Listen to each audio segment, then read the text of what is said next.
All right, let's get this situated where it goes.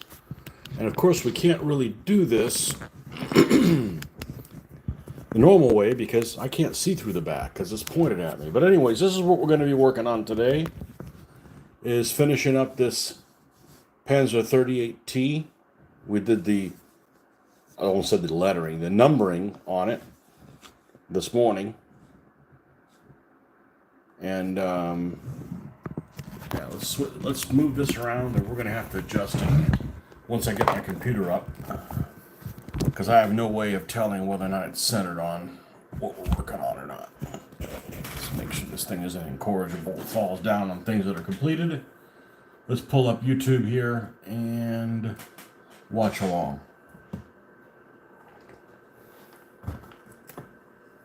A little earlier than I normally get on purpose. I have an opportunity to start earlier, so we jumped on it.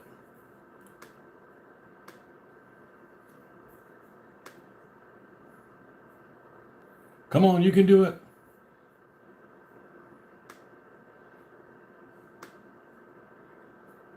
And here. You gonna make me watch a commercial? Of course you are. Well, at least it's a product I've used before. Easy Contacts. Yep, that's where I get them from. That's one of the places that I get them from. All right. I think we need to adjust this a little bit. Like so. And go to Analytics, have that up. Come on. Do it. All right.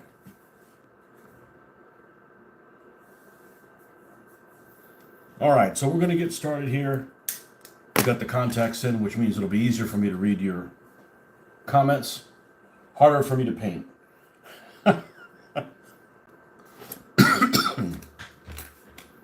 All right, so this is what we did this morning is we got this Panzer 38T to this point. We're going to need to paint the wheels and the tracks on this one.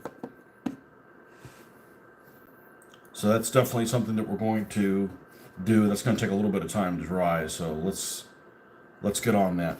So let's get some black and a little bit of water so we can thin it down as needed.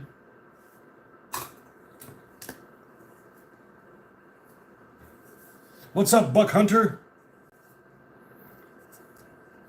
What'd that buck ever do to you? No, I don't have a problem with people hunting. Just not something that interests me. I've had lots of people ask me, hey, you want to go hunting? I'm like, what are we hunting? Deer? Oh, you mean animals that haven't attacked me yet? Nah, somebody else can do it. If you want to hunt child molesters or something like that, I'm down with that. And I'm into firearms. I'm just not into hunting firearms. You know what I'm saying? Like those weird calibers, like 243 and, weird stuff. I like the military firearms, so.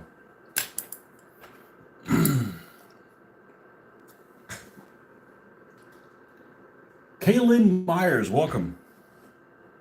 See if we can do this with glasses on. I used to paint in 2020, and then I couldn't see things up close.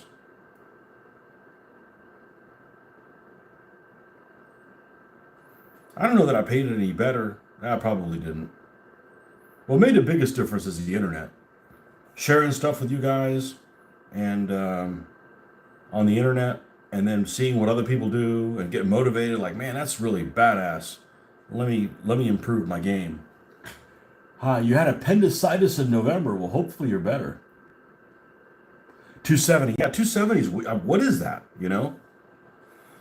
243. There's some other round out that is just really, really weird.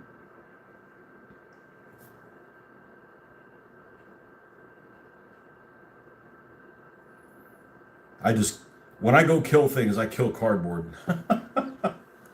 No, the stitches are breaking now. Really? You've had stitches well, I don't know shit about stitches.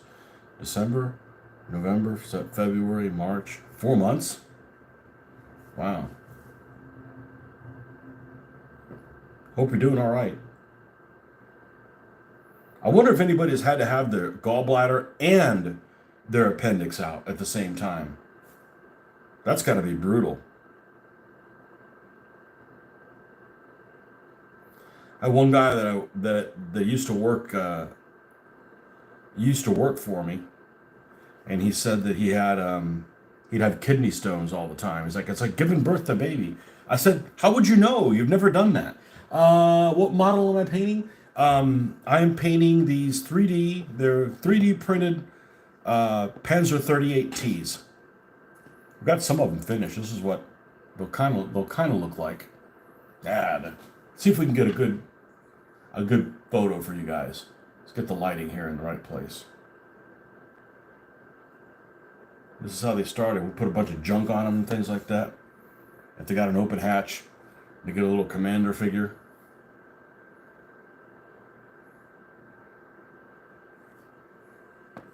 That's what we're working on now, and then we got to do some Russian stuff next. We got a model club meeting that I go every month, and the theme for next month is Russia. Now I've got about 90 Russian vehicles done, and there's no point in bringing one of those. The whole point is to get something painted that I don't have already done. So I got a couple of assault guns I'm probably going to do, Su-85s.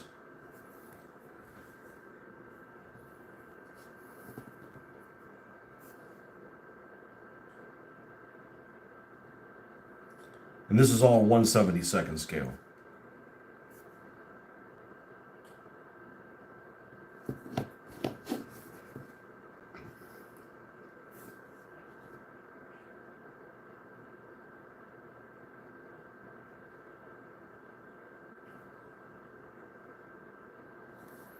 Yeah, weird calibers.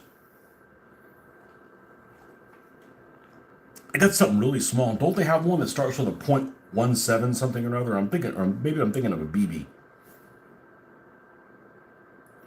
We had a bit of a bird problem here.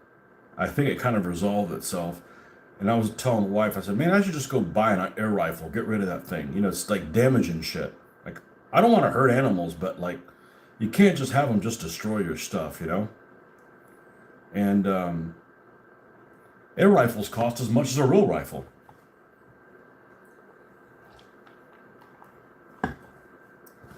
I went on their best air rifles or whatever for pest control, whatever. Like the recommended one that was like $800. Like, what? For an air rifle? Come on.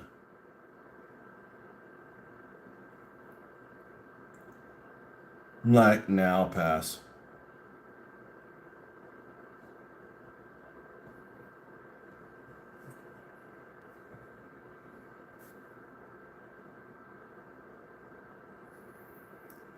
But the bird that's destructive is the mockingbird. They're just dickheads. Now, I like the other birds. Like, we got little sparrows and uh, bluebirds. We got bluebirds in the back. I hadn't seen bluebirds since I was a kid. And I'm not talking about destructive like they're pooping everywhere. I mean, just like being assholes. Mockingbirds are just terrible. People complain about crows, but I've never had a crow problem. All right, that's it for the road wheels. We'll do the really dark brown I use as the base color for the tracks. Let me find it.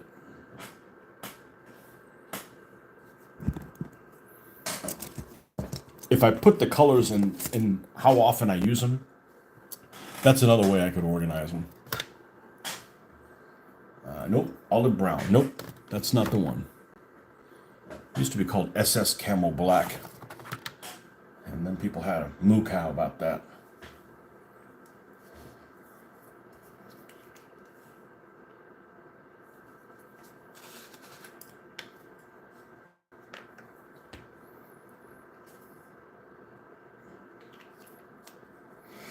And that way this is drying by the time we get around to having to dry brush this thing.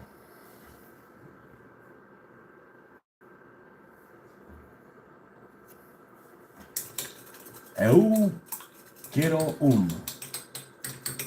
You want to go shopping? I don't know. If you tell me in Spanish, I'll know what you're talking about, but I don't speak Portuguese.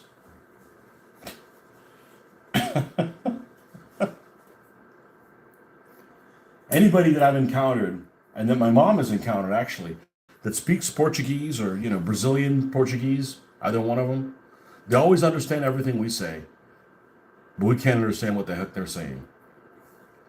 You know, sorry. I could read it.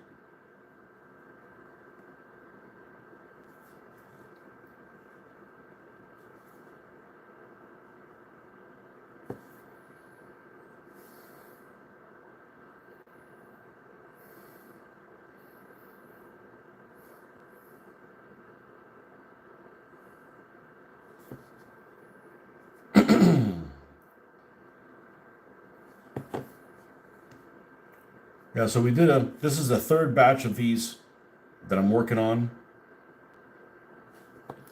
Third batch? I'm sort of thinking, what the hell happened to the first batch? What? Oh, because I own three. I already own three. Okay, and he gave me six. Yeah, okay.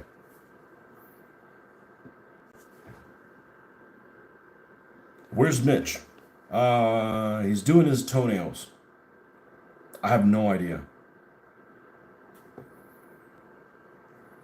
I have no idea. Oh wait, working. He works on he works on Thursday night. I haven't played with him in a year.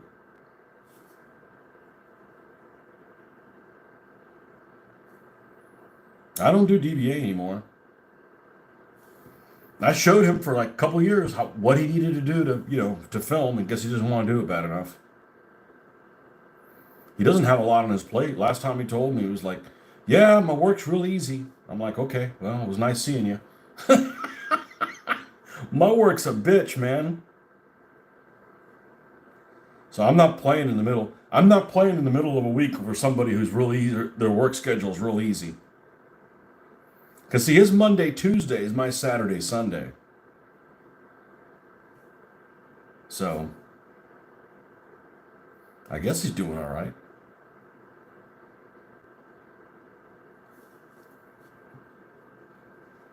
That's why I got burned out. I was doing all the heavy lifting, and at the shows too. I was announcing all the stuff. We've had a tournament. Got to post the stuff at a bunch of different places. Oh, I didn't see it. Can you post it here? All this stuff. And then people wouldn't show up to play. A couple of people would show up to play, but it just wasn't worth it. Did it for a long time. Now I do whatever I want.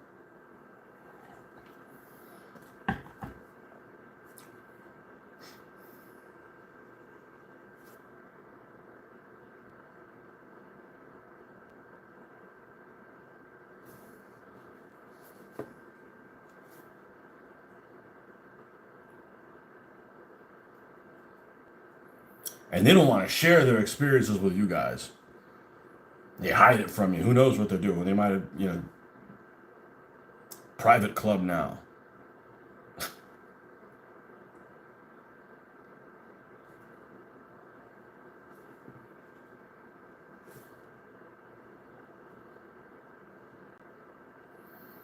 As a matter of fact, I'm thinking of not even going to the show. It's in a month.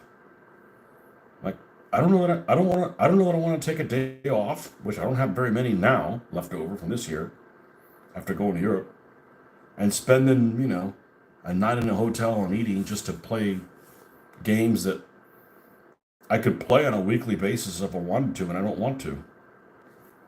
So,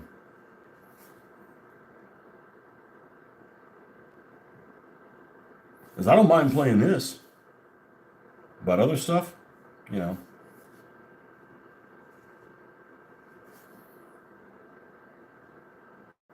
I was telling somebody the other day. I said, I don't mind playing with different people, and most people are all right. Most people are all right. I'll occasionally play a game with a bunch of strangers, and they're all cool. Everybody's there to have a good time and razz each other, but it's just a game.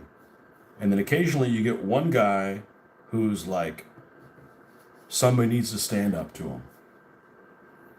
You know, they'll either have a fit, or start shoving figures around or something like that. I don't have it. I don't have any tolerance for that. Even with my figures, I'm not going to let somebody do that.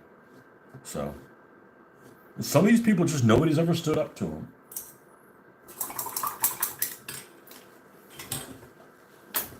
I got this one guy. It was at a show about a year and a half ago, something like that. And this guy was asking, "Hey, can I move these figures over here?" And they were 28 millimeter figures. And the GM says, "Yeah, you can do them." And he just literally grabbed them like this and just dumped them. He had to move them like 2 feet or something like that. That's the last time I'm not going to say something. It wasn't even my figures. I mean, I knew the guy running the game, like, and he was just like, he couldn't believe the guy did that. Why would you go to a show and have to? And oh, this guy signed to play this game. I guess I have to let him play. No, you don't. You know, I don't have to run a game.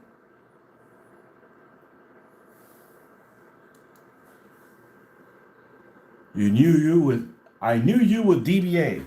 Well, I did it for 18 years.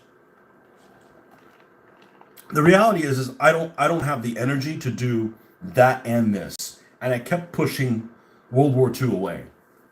And it was like, I got to pick one or the other. And a couple things kind of fell into place. Not necessarily, none of it was necessarily a Mitch issue, but I'm like, I got to do this, you know. If I'm going to do this, I got to do it now. Do I make planes? Not yet. I have 2 planes that I started, but I didn't finish them. I need like a reason to build them. So I am going to do some planes, but they're going to be wreckages. And I probably need about a half a dozen of them. Wreckages on the ground. Like they're on this airfield and somebody breaks through their airfield, guns them down, and they burn to a crisp or they get damaged there, you know. Do I sell? Absolutely not. I do not sell. No. The only way I would sell what I did is you pay me my salary and I'll be your painting bitch. But I'm not cheap. I got overhead. So, you know, it's basically, you know, I have so many people like, you're not playing DBA anymore? Can you sell your armies? I'm like, I'm not selling my stuff. Like, it's not available in stores. Like, you know. Tiger 2, I've got one waiting in the wings. I've got a couple of them painted. Speaking of Tiger 2s, since you expressed interest, I'm going to show you a couple of Tiger 2s, and I'm going to show you a couple of don'ts on Tiger 2s. I have 2 Tiger 2s. This company called Pegasus. They make things in 1/72nd scale, and they're actually a pretty good deal because you get 2 models for the price of 1. Now, I'm going to turn this thing around, okay? I'm going to turn this thing around because I can't see it, and this camera is better than the other one. So, all right, so here's some Tiger 2s, and the lighting should be good for this. Okay, this is a company called Pegasus. These 2 models were like $15 for 2 of them. Pretty good deal, right? These are trash. And it's not that they don't have that much detail that's not good. Let's see if we can get these guys in a focus. Let's kill this. You'll have a more accurate color representation.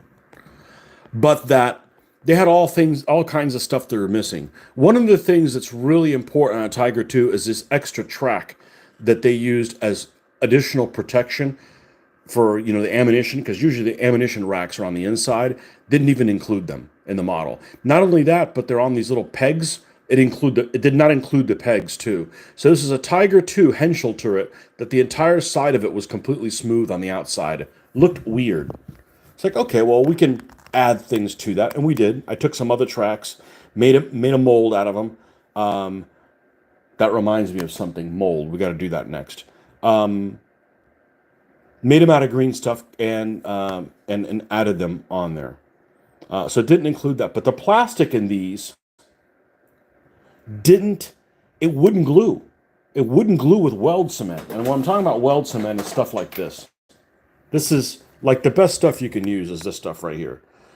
Basically, you put it on both pieces, sometimes only on one, and it melts the plastic small enough, a little bit enough, so that it basically welds it together. So like when you're done with a model, it's all one piece, so to speak.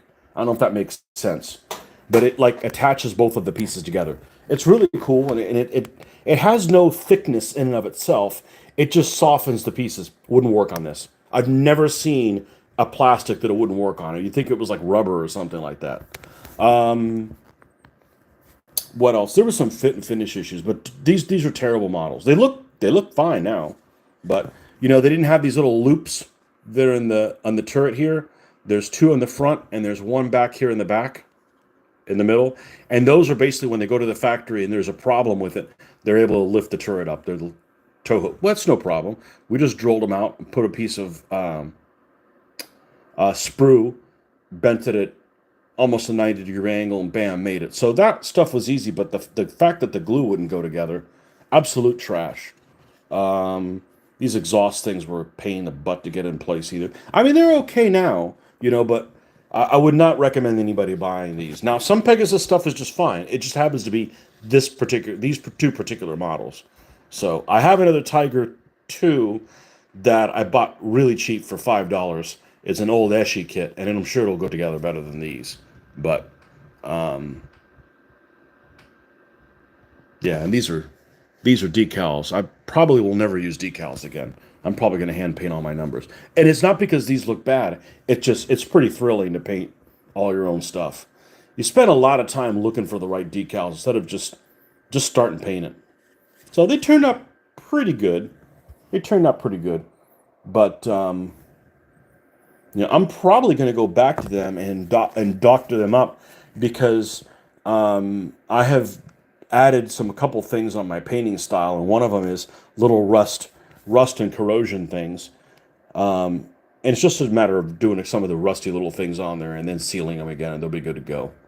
So I'm probably not going to mass do that. I'm probably not. Hey, we're going to use these in a game. All right, let's doctor them up for the game. But this is the two Tiger 2s. They are actually kind of crummy compared to the Yag Tiger.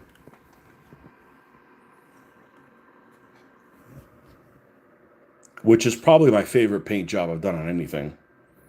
Just because it didn't look like it was going to turn out well. And I don't like these numbers.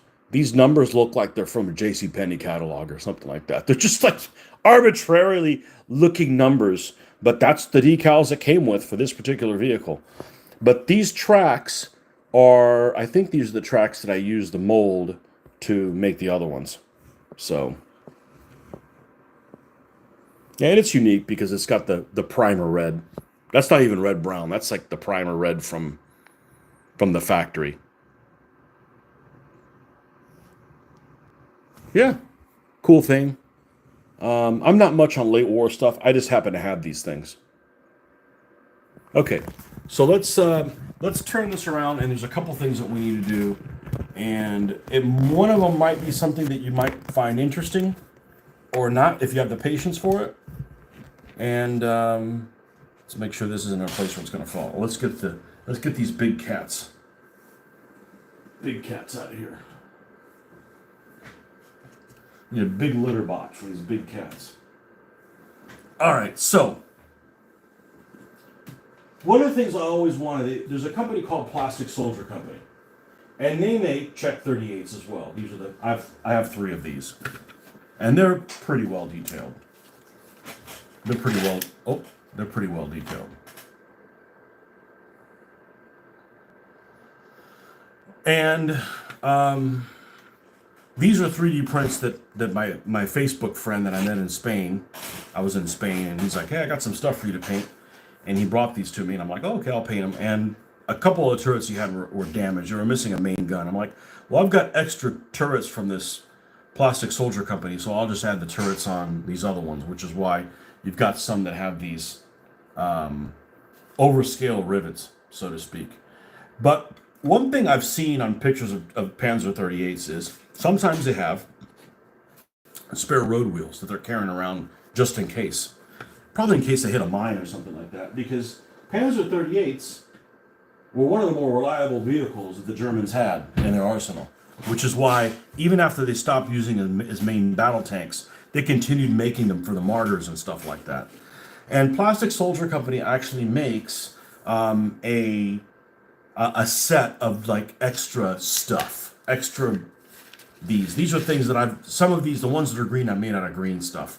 I just kind of sculpted them. I don't know. I just kind of put them together. It's nothing great, but you know, it's in my infancy of doing that. I've only been doing that this is like my third try doing it. So we're making progress. But they make a set of all extra stuff, including extra road wheels. Well, that set costs like 35 bucks. I'm like, that just doesn't make sense. So I remembered I have a model of an Eschi Martyr 3 that I got by accident. By accident because I already had 3 Martyrs when I got this. And I'm like, when the hell am I going to build this thing? And it dawned upon me, let me find it here. I don't have too many kits left to build, but this is one of them. It dawned upon me, it is a true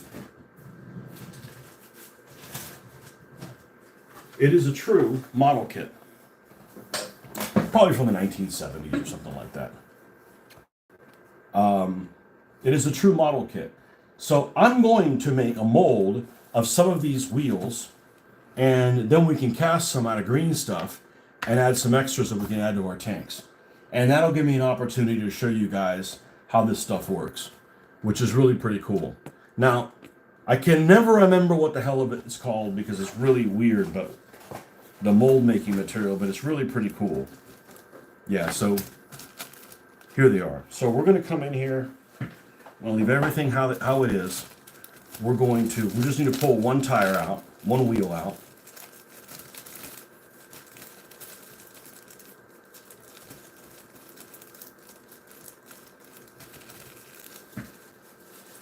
And I already have several of these. I made the mistake of getting these because I wanted to use my credit on at Noble Knight. And this is one of the things that they happen to have in stock. Where's my Tamiya clippers?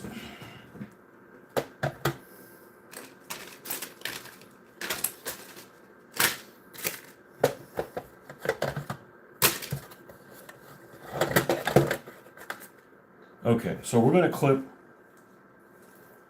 I'm going to clip 2 out just to be safe in case I need a second one.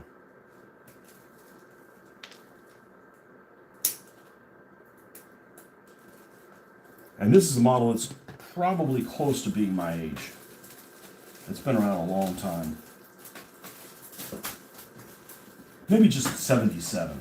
So maybe a few years younger than I am. And we're going to clean up these wheels. Okay? So there's this product I came across. I don't know where I came across it, on some bulletin board or something like that. And it's available on Amazon. And I don't really know if it's the name of the material or the name of the company. And it's called I don't even know what it's called. It's called something washi-washi.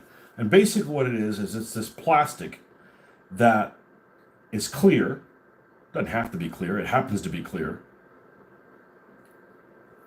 And when you heat it up in hot water, like, you put like a coffee mug, put it in the microwave, put hot water, dump it in there, you can form a mold. You can push things into it, and then let it cool down, and then pull them out, and then squeeze green stuff in there, and then when you pull that out, you've got free things. And that's how I've made tracks and things like that. So we're going to do that. We're going to do that today.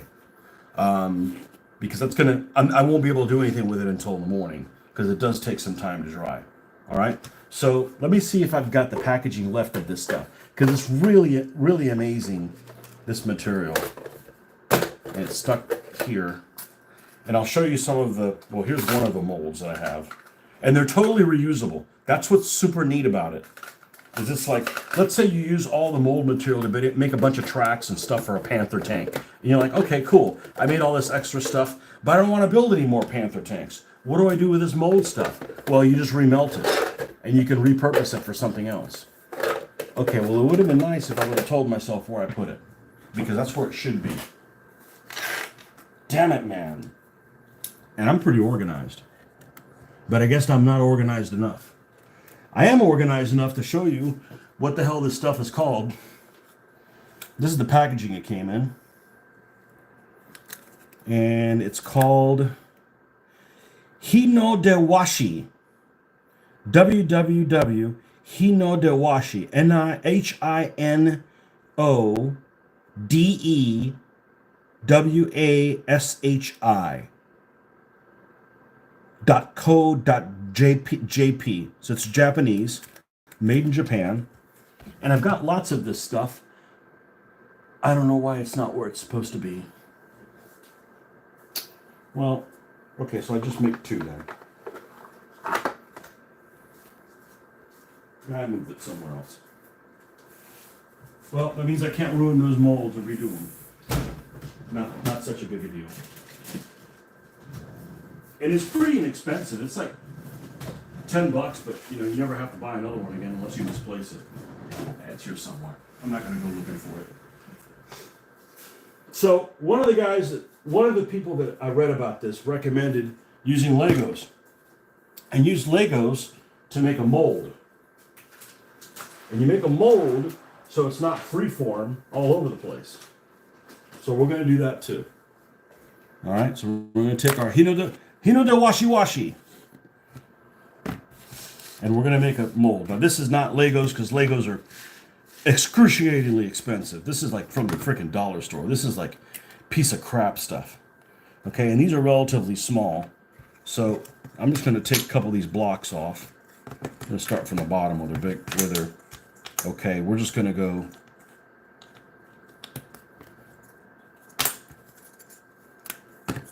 I've actually never done it with a mold, but I figure we can put some order in this.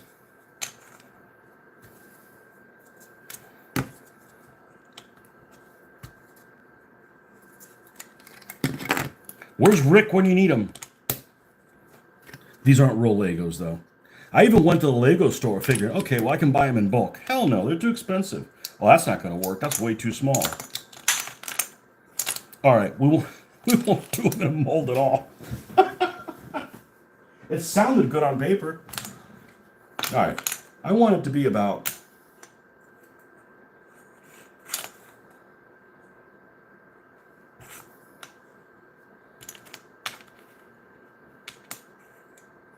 Does this fit inside? Yeah. Okay, that side's good. Now let's put this together. Yeah, it's imitation Lego, which means, of course, it's a piece of shit and it doesn't go together well. Look, it pops out.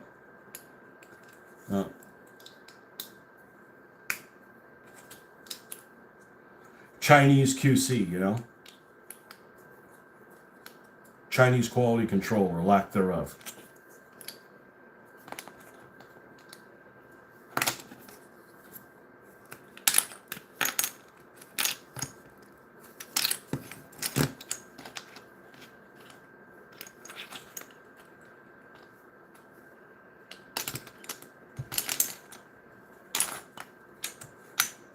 All right, fuck this. I would like to get this done today. All right, so we'll do it the old way, like not using this stuff. All right, I'm going to go get a cup of water, and I'm going to nuke it.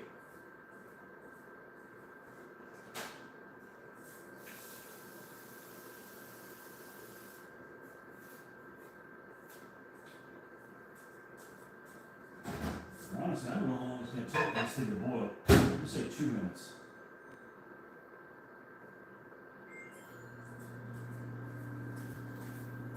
And this has a mold right now. What's in this mold? The tracks to something. Might be tracks to a Czech 38. I got all, you know what? It's probably in here.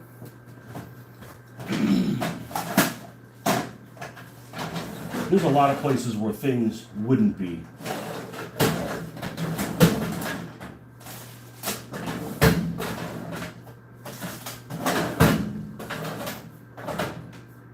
Nope. And it'll turn out we don't need it. This should be enough.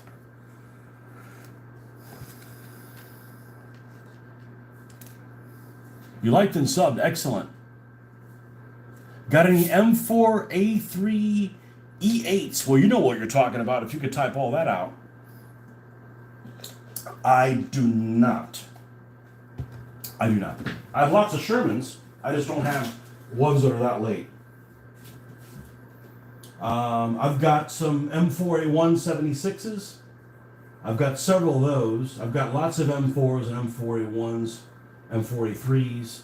I don't have an Easy 8 Sherman. I don't have a Fury. I don't have a Fury yet.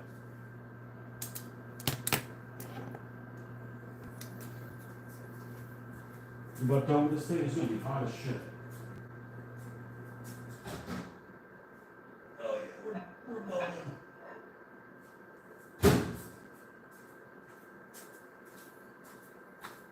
Now we're going to take both of these and we're going to dump them in here. This is amazing stuff. It's amazing, amazing stuff. And what makes it really cool, it's reusable. And that you can work it with hot water. I'd rather than not touch each other. Otherwise I have to cut them apart and separate them. It'd be better if they didn't float, but then they get stuck to the bottom.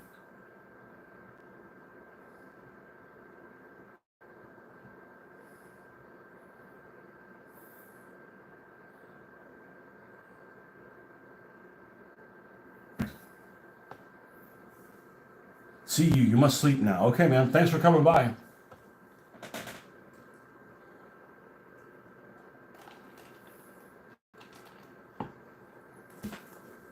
Now I'm going to go ahead and get another container. We'll use the one for the model club cup. And we're going to put cold water in it with ice.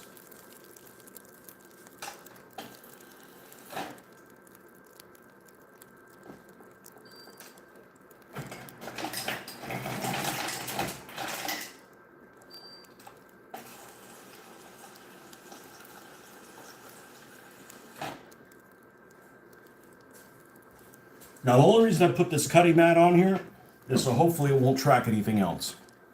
So what we're going to do is we're going to pull this out. Hopefully I don't burn myself. It's a very gentle fingers.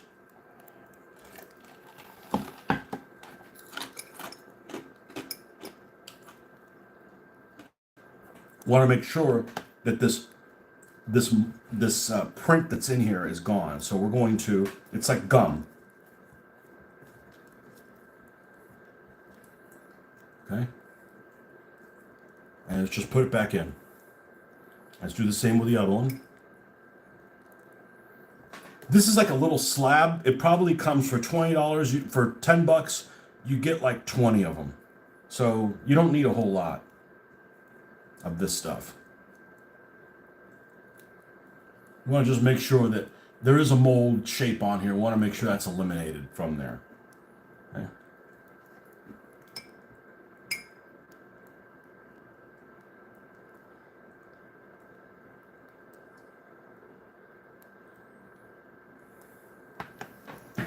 Now, let me get this, while that's doing its thing, let's try this again. You know, because I'm stupid like that.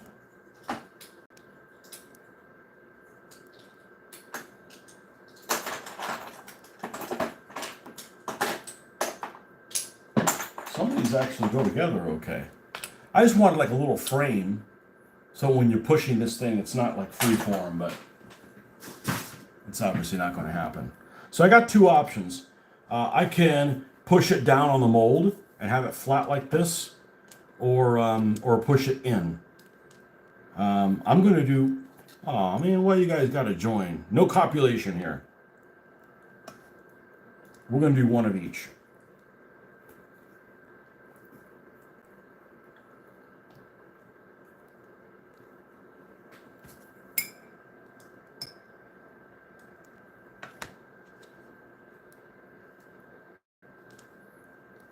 Yeah, let's just do them both this way. That way we've got the back end that's flat. And we just got to make sure that we cover this. Now what we're going to do is, we're going to drop it in cold water. Drop that one in cold water.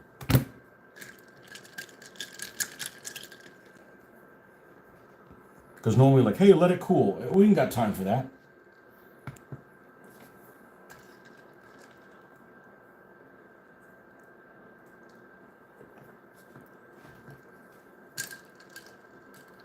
now we should be able to pull these things out and we have a mold for a tire. Okay? Now, there's another thing you can do and go, you know what? I don't need all this extra stuff around here. I'm going to go ahead and cut this extra material here.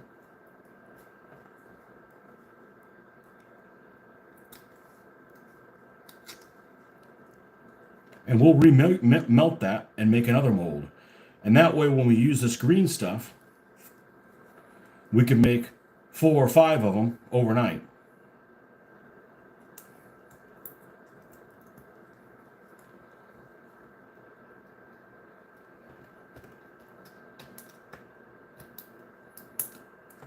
It's a lot easier to separate them this way when it's hard. And sometimes one of these molds you'll make, they won't turn out well. But you don't know that until you actually cast the piece, because you need to leave it overnight. You don't want to put it in and then pull it out, because you'll deform it. Okay? Is that still too hot? Maybe. It may be too hot. It may not be hot enough. Matter of fact, I'm going to go ahead and nuke this another, we'll put 30 seconds on it.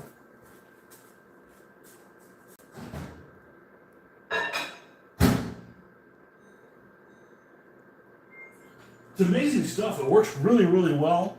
It's good like if you miss a piece, like you're making a model and crap, I lost a piece. Well, you make another one. One of the King Tigers, I lost one of the top hatches. So I took the old hatch and recast another one. Did you enjoy the baseball game? I actually did. Well, we had great freaking seats.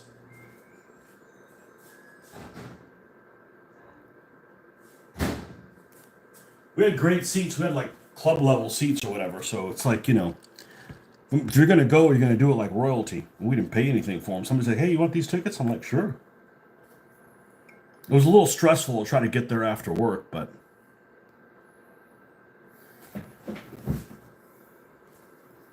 told you I wasn't going to be on last night. I could have, but I wouldn't have been able to start until 9.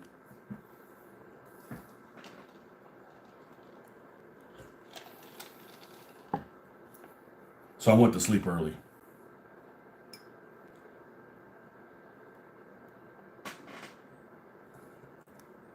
And then out of this, I think I can cut this in half and make 2 molds out of this joker. This stuff's amazing. Amazing stuff. And they say you can use it an infinite number of times, but you know that's not the case. Well, I don't want to buy the Plastic Soldier Company pieces. They cost like $35 or something like that. Plus shipping.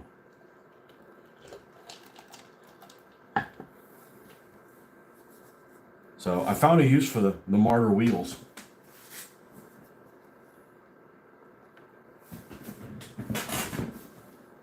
All right, let's see if I can burn myself.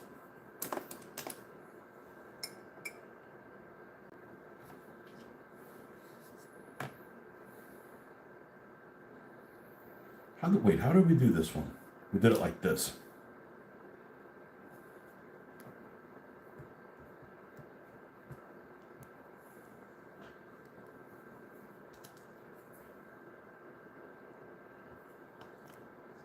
That way the back of it is kind of flat. Otherwise I have to cut it down. It's not that big of a deal. It cuts kind of like rubber, but. And then where's our cold treatment? Our ice bucket challenge.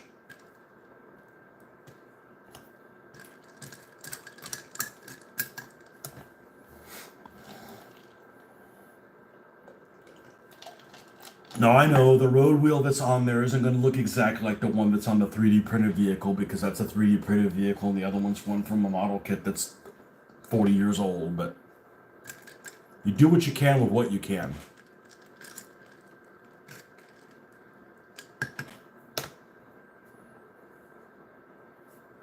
Peel that bastard off. The whole point is to do this, you know, some things are just going to take time in this hobby. You're going to have to wait for them to dry, or cure or something. So you might as well do stuff in between then. So I'm going to cast these 4. So I'm going to take this. I made the mistake of putting like, oh, I'll just add ice to this. Yep, that's how you break a. That's how you break a cup.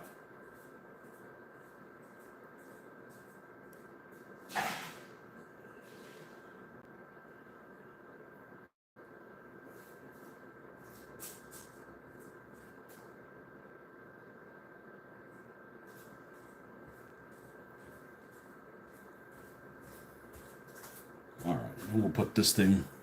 We'll dry this thing off. I can never remember what that's called, so I always call it Hino de Washi Washi.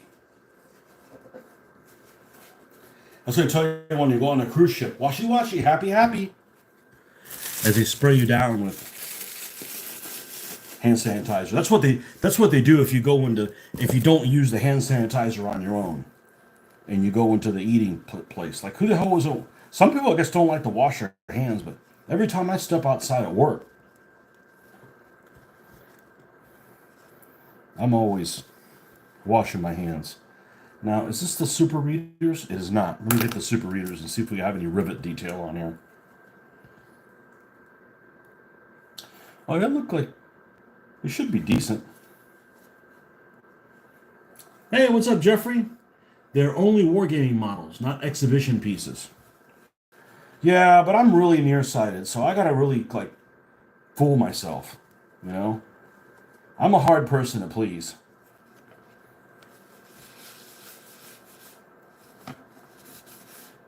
I mean, I'm okay with these Panzer 38s not having headlights, not having a horn on them. Those little accoutrements that go on there, they don't have those things. The model didn't come with them.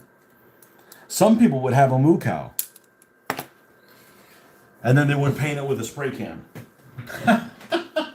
If you're really detail oriented, but you spray them all like no, I'm the other way. They don't need to be perfectly accurate, but I want them to look.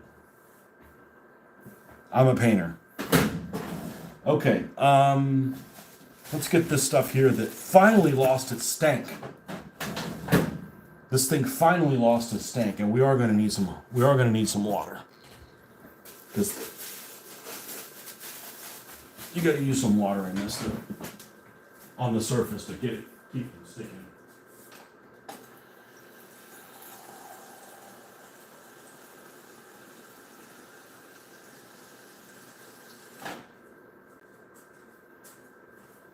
No, if they were exhibition models, it wouldn't look as good.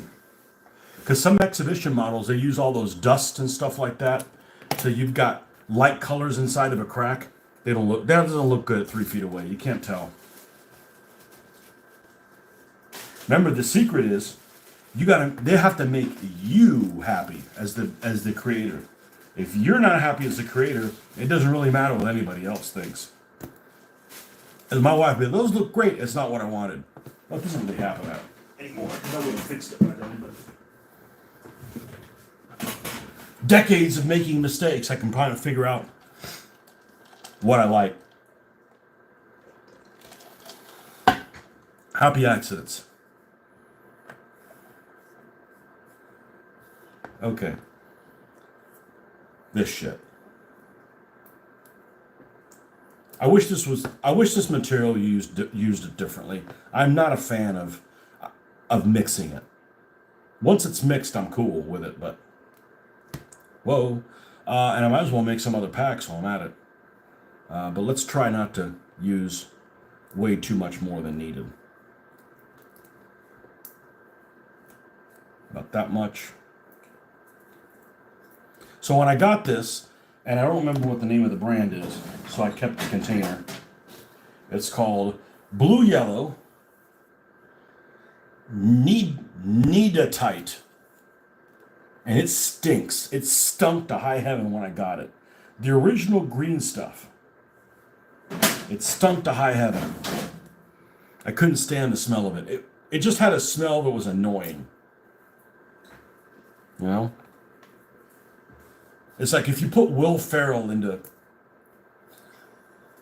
a material, it would just be freaking annoying. And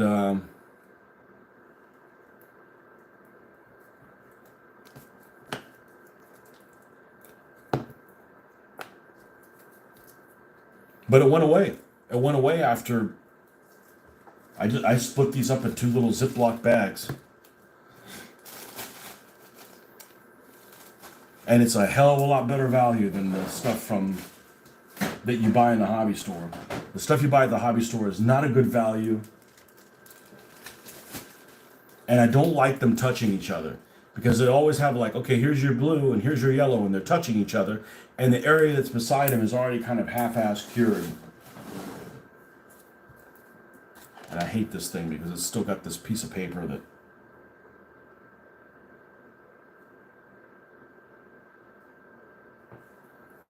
stuck to the outside here.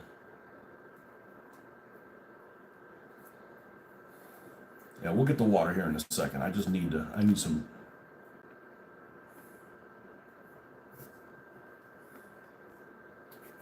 I need some traction to be able to get that little piece of paper off. I don't want that in the middle of the.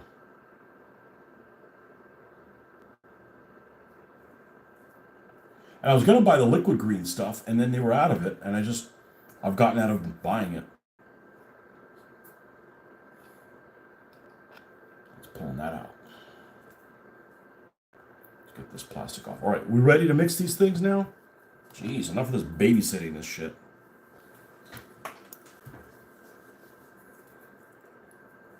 Wet your fingers.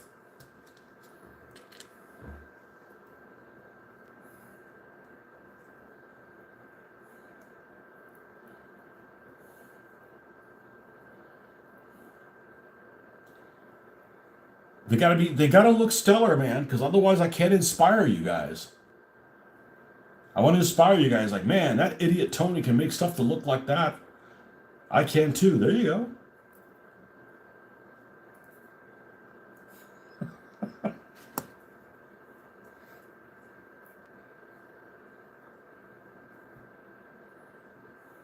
I don't like exhibition pieces models. I went to a model show a couple of months ago in Jacksonville, and they had a bunch of things for judging.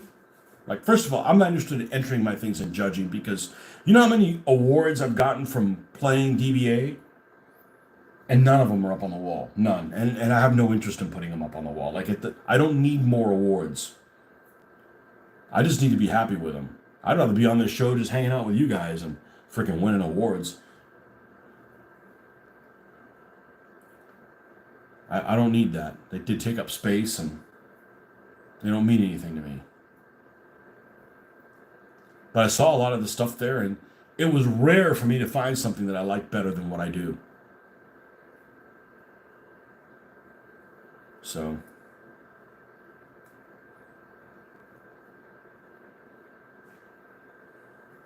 and some people build models don't understand wargamers, and wargamers don't sometimes understand people that build models. I build models that you wargame with, so. Now,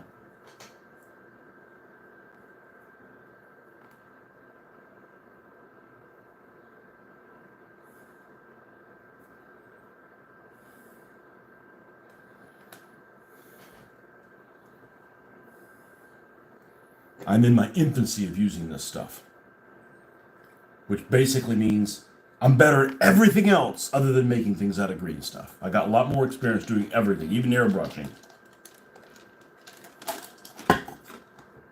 But I do okay. These the super readers? Nope. Put the super readers on. Let's dry it off so we don't have any water bubbles in there.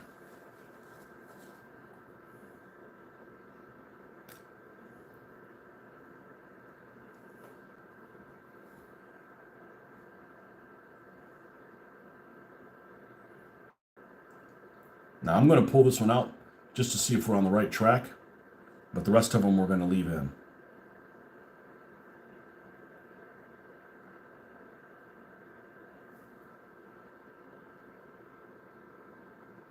Oh, did I fuck up and make this one backwards? I fucked up and make this one backwards. See? I'm not perfect. Well, I don't feel like casting another one. I'll just make 3. And the back of the road wheel doesn't look like that, so I can't just put it on there backwards. We use We'll use one of these extras and make a couple of extra tarps. All right. Let's try it again. I'm telling you, I need a producer like to watching what I'm doing. Hey, pay attention. Oh, shit. Like an old lady trying to cross the road. Yeah, look, that looks pretty decent. That's pretty decent.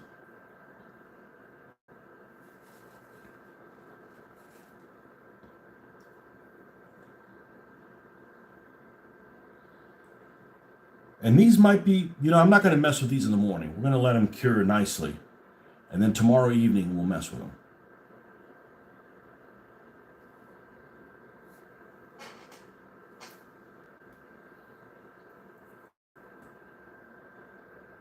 Again, if this wasn't a reusable material, it'd be like, oh my God, I wasted a mold on that. Nope. It'll just be recast as something else.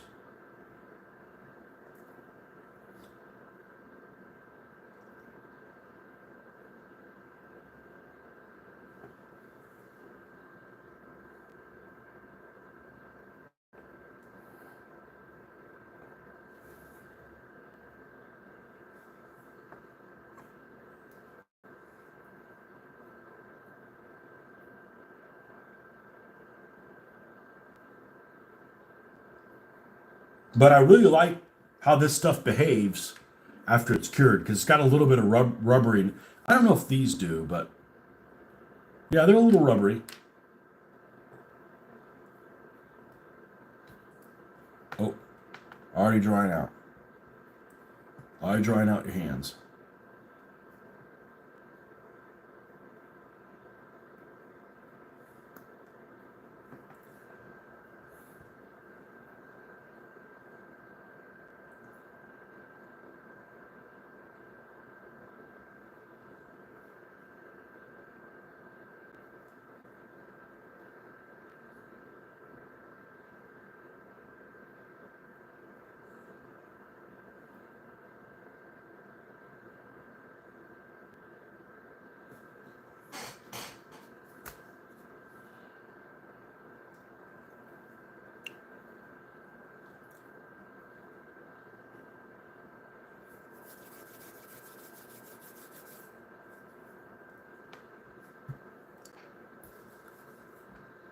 It's so weird to have to use water with this. It's such an alien concept.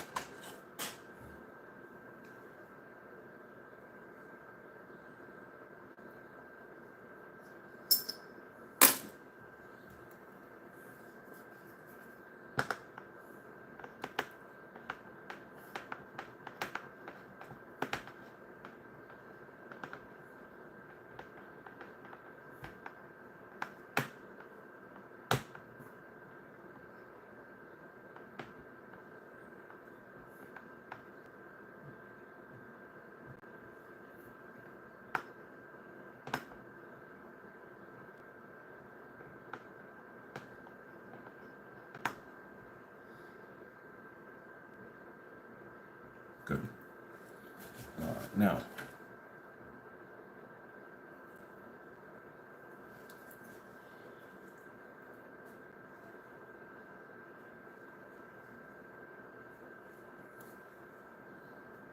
I really didn't need more than 3 anyways. And hell, maybe only one of those will actually turn out okay. Who knows?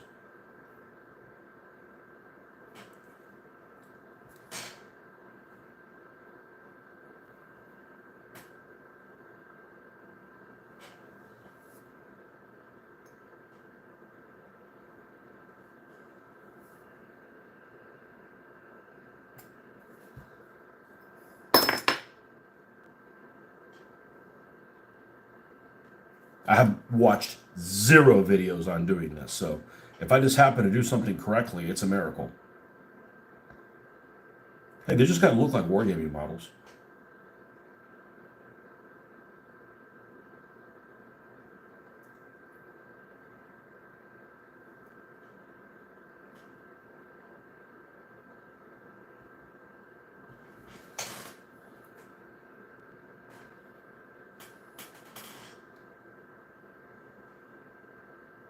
We're going to leave it right there.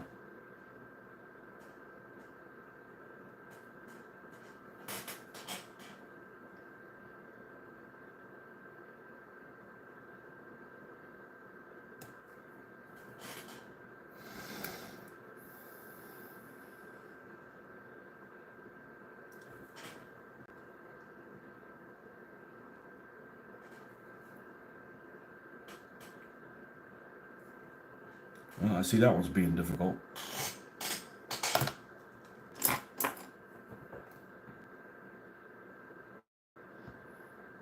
Actually, I had no intention of doing this tonight.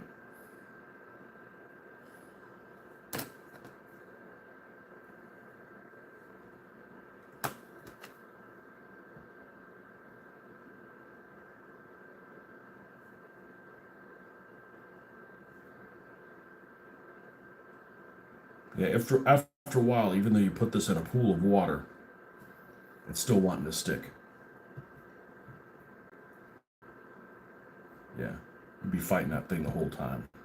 All right, I'm good with one, and we'll move on. I don't give a shit about wasting this extra shit. Make little 15mm cannonballs. Not today, pal. I didn't come here to do this. I wanted to do the wheels, and that was it. Okay. When I made those other packs, there was literally no wastage. I don't have the interest in doing that right this second. All right.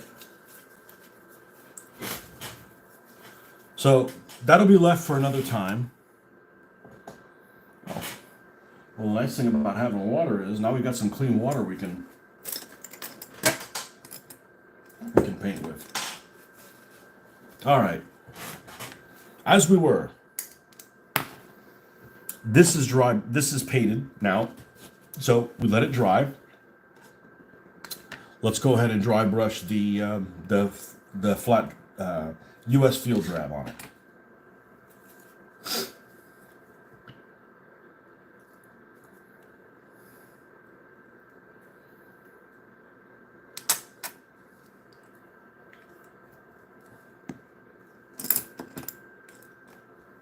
I don't even fucking care anymore. That's so much. The litany of the things that have gone wrong this week. That's the least of my worries.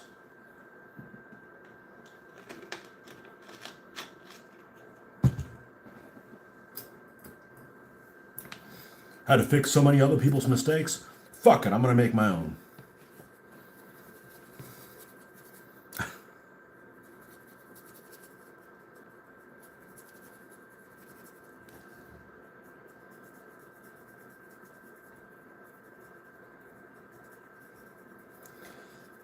And what people can't believe is that most of this stuff you can do without an airbrush. I only use an airbrush because the rattle cans suck. At least the rattle cans we have here in the States are terrible. They're toxic. They're expensive as stuff. They're expensive as all get out. They don't last. There's nothing redeeming about them.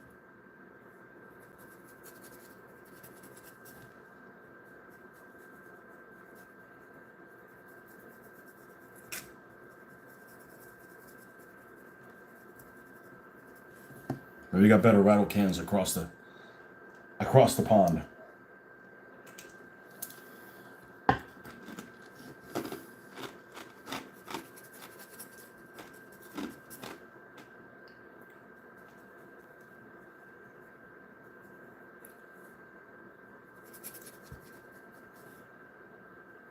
But I suspect that in Europe, probably even more limited on the kind of stuff that you can get as opposed to here. Because remember, the basic material I used to use was Liquitex, and it was made in France.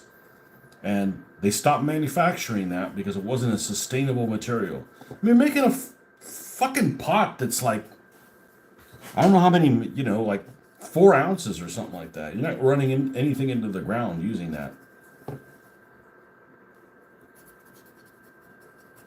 I mean, sprays in a can are infinitely worse for the environment than that.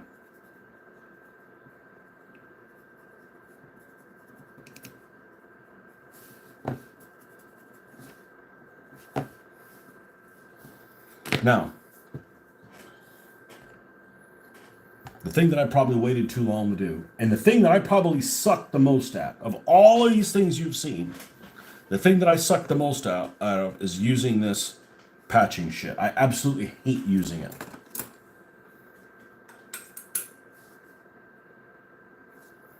And this morning I did not sand that down. So I'm going to attempt. Did I get some sanding sticks? I might have gotten some sanding sticks that somebody gave me in the. I know I got these. I have ones that are smaller than this. I may not have ones that are smaller than this. I think I'm going to take one of these. I'm going to cut it down.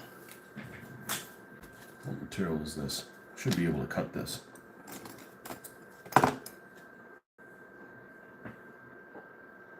Should be able to, and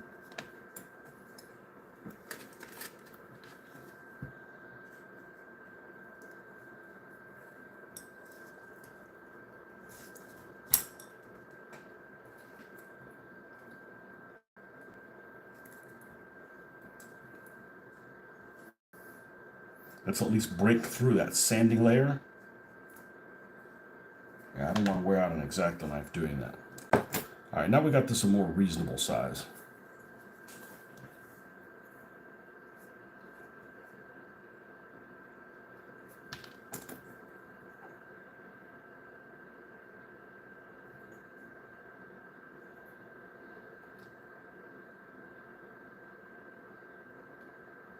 Yeah, and it takes the whole damn thing off.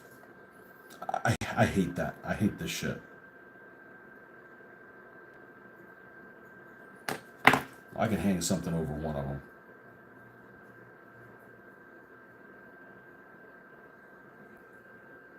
Your grandparents are here. Is that a good thing or a bad thing? I used to live with two grandmothers. That sounds like a sitcom. No, they did. My mom's dad, my mom's dad. No, back when I grew up, there were no women that were dads. It's anything goes now. No, my dad's mom and my stepmom's mom used to live with us, both of them.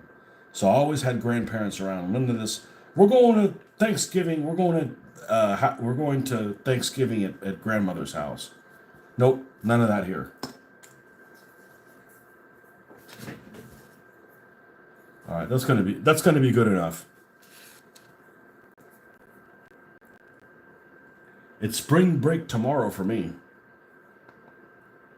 Really, on a Friday? Or maybe it starts on a Friday.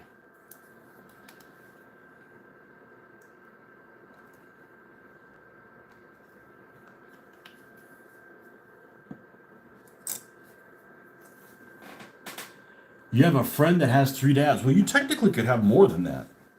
As long as it's not biological dads, you're okay. I have three biological dads. Wow, somebody did some experiment. Test tube baby, anyone? No, but you could have, let's see, how would that be? Well, there's a lot of ways to do it. You could have had a dad and a mom, and then you hatched, and then, well, I don't know. You do the math.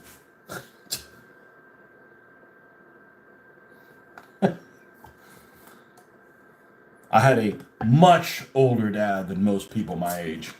He was old enough to be a grandfather.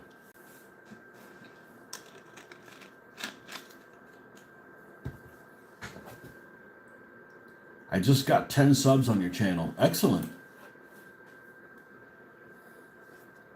Well, that's how you start. Just make sure you do stuff of value, man. Don't be one of those people like, hey, watch this. You know? Your dad's 55 and I'm 11. You have an older dad. My dad was like that. My dad was, let me do some math here. Shit. My dad was 46 when I was born. He was 46 when I was born.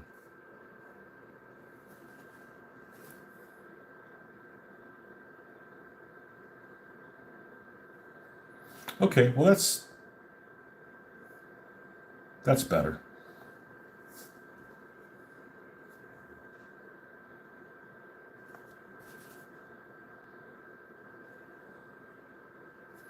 And you always have this you always have that some kids like, oh, you need to have kids when you're 18 because that way you're not too old. I said you should never have kids if you can't afford them, ever. Never, ever, never, ever, ever. In other words, you're better off having a kid when you're 70 than when you're 17. I mean, unless you're poor when you're 70 and you can't, you know, like.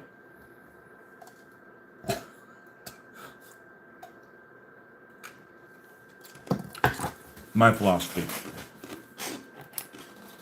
I'm old school like that. Okay.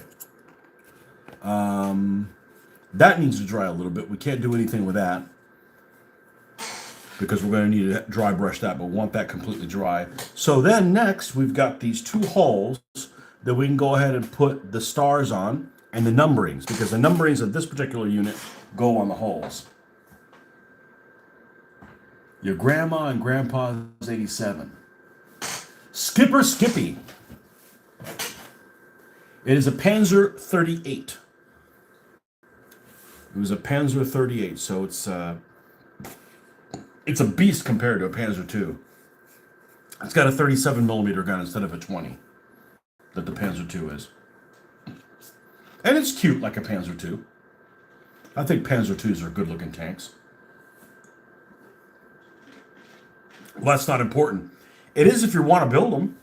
Like, who wants to play an ugly tank? Why'd you build that tank? Oh, because it looks like crap. All right, me too. That's why I want to build it. I mean, there might be somebody who thinks that way, but that's not in the majority. That's not a majority opinion. All right, I may have to take my contacts out for this. Not because I can't do it, because it's easier to do with my contacts out.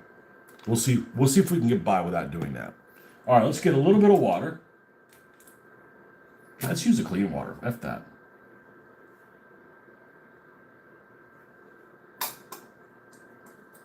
Panzer 38 looks like a Japanese tank. A little bit. A little bit. The Japanese tanks are trash.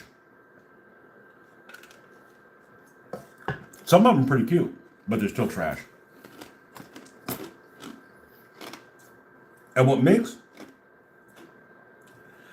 the Japanese tanks even worse is the things that they had to fight. Because you think, all right, well, this is a trash tank, but I have to fight people that have trash tanks also, right? Nope. No, and I'm not saying American tanks were the best, but compared to a Japanese tank, they run circles around them. I have one of those little hoggos. You want to see it? Sure you do. Now, this looks like crap because the mold is garbage. Okay, this is an extremely poor mold.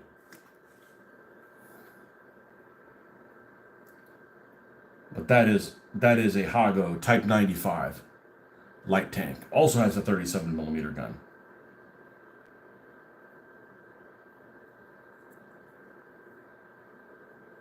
And yes, it's supposed to be that crazy color scheme. It's a shame because I think it turned out really well, but the model looks like it's been through hell and back. So I may use this as a knocked out tank when I get real tanks of these that are in good shape, if that makes any sense. Because I like how the paint scheme turned out. It's actually, physically, it's one of the cutest tanks. I mean, you know, but it has some really weird things going for it. It's got a one-man turret, but yet there's a main gun and a machine gun at like a 45-degree angle. So the main gun is like 12 o'clock. You got a machine gun at 5 o'clock, and only one guy in the turret. You aim that gun. The guy wears like a harness, and he like gets in the harness, and he moves his whole body to aim it. You know. Plus he's got to load it and everything, and he's the tank commander. It's just a mess, you know. And if he wants to fire that machine gun, so what would happen with these things are, there's a tactic that tanks use called an overrun. And the tactic of the overrun, it sounds like, oh, well, you just run over people. Well, you can kind of do that, but you basically, it's like a shock thing. Like you put machine gun fire down there, keep their heads down, and then you break through, almost kind of like the way a grenade is used. You know, grenades really aren't for killing people. They're basically to stun people. And then the people come in after the grenades, and they either stab their opponents or they shoot them at point blank range, etc. That's generally the way. Now, there's a couple different grenades, but generally that's what grenades are for. You know, you throw them and people are out of it, and then you come in for easy kills. An overrun in a tank is kind of the same thing. you lay down a bunch of suppressive fire, and then you break through the position, and hopefully they don't have any close combat weapons against the tank, or they don't work really well. And then the infantry comes in and mops up. So when they did an overrun with it with this Type 95, when they used it for an overrun, they would actually turn the turret like this. So you would have the machine gun firing forward. So you'd have the hull machine gunners and the turret machine gunners of the commander firing forward, suppressing fire with the machine guns as they run over their target. Because otherwise you just have a gun that doesn't fire very often. You got a one-man turret, it's not firing very often. So they would do that. You'd turn both of these and run them as an overrun. So interesting, kind of a unique thing. One thing that was pretty advanced is Japanese tanks, even though they were garbage, they had this box on the outside that had a phone on it. And you open the box and you pull the phone out if you're the infantry guys on the same side, Japanese infantry that are going with them. And you could say, hey, there's a guy over there that's bugging the hell out of me. Why don't there's a pillbox over there. Can you knock that out for us so we can advance? And they could communicate with the tank crew that way. German tanks didn't have that. Oh my God, Lowe's, so much worry. Where do you get those? All over the place. Whoa, didn't know that. They had no chance versus America's tanks. For my YouTube channel, can you say my friend's name for him? His name is... No, we're not going to go there. Trying to get the screen record on my... Don't say the name. She's trying to... Yeah, I'm not... I wasn't born yesterday. I was born the day before yesterday. Nope.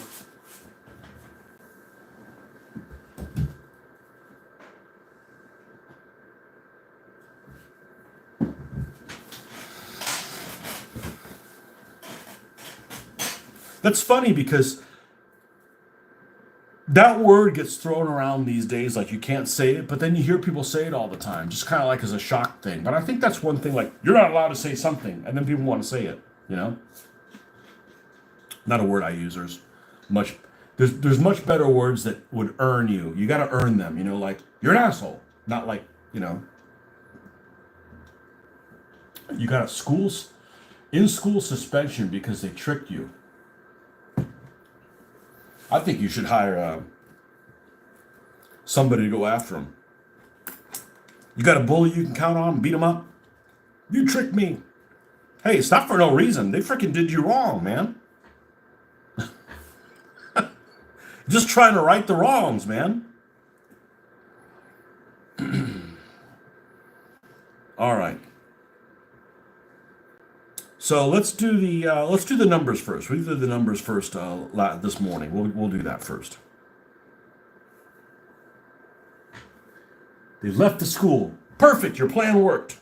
You don't have to deal with them anymore.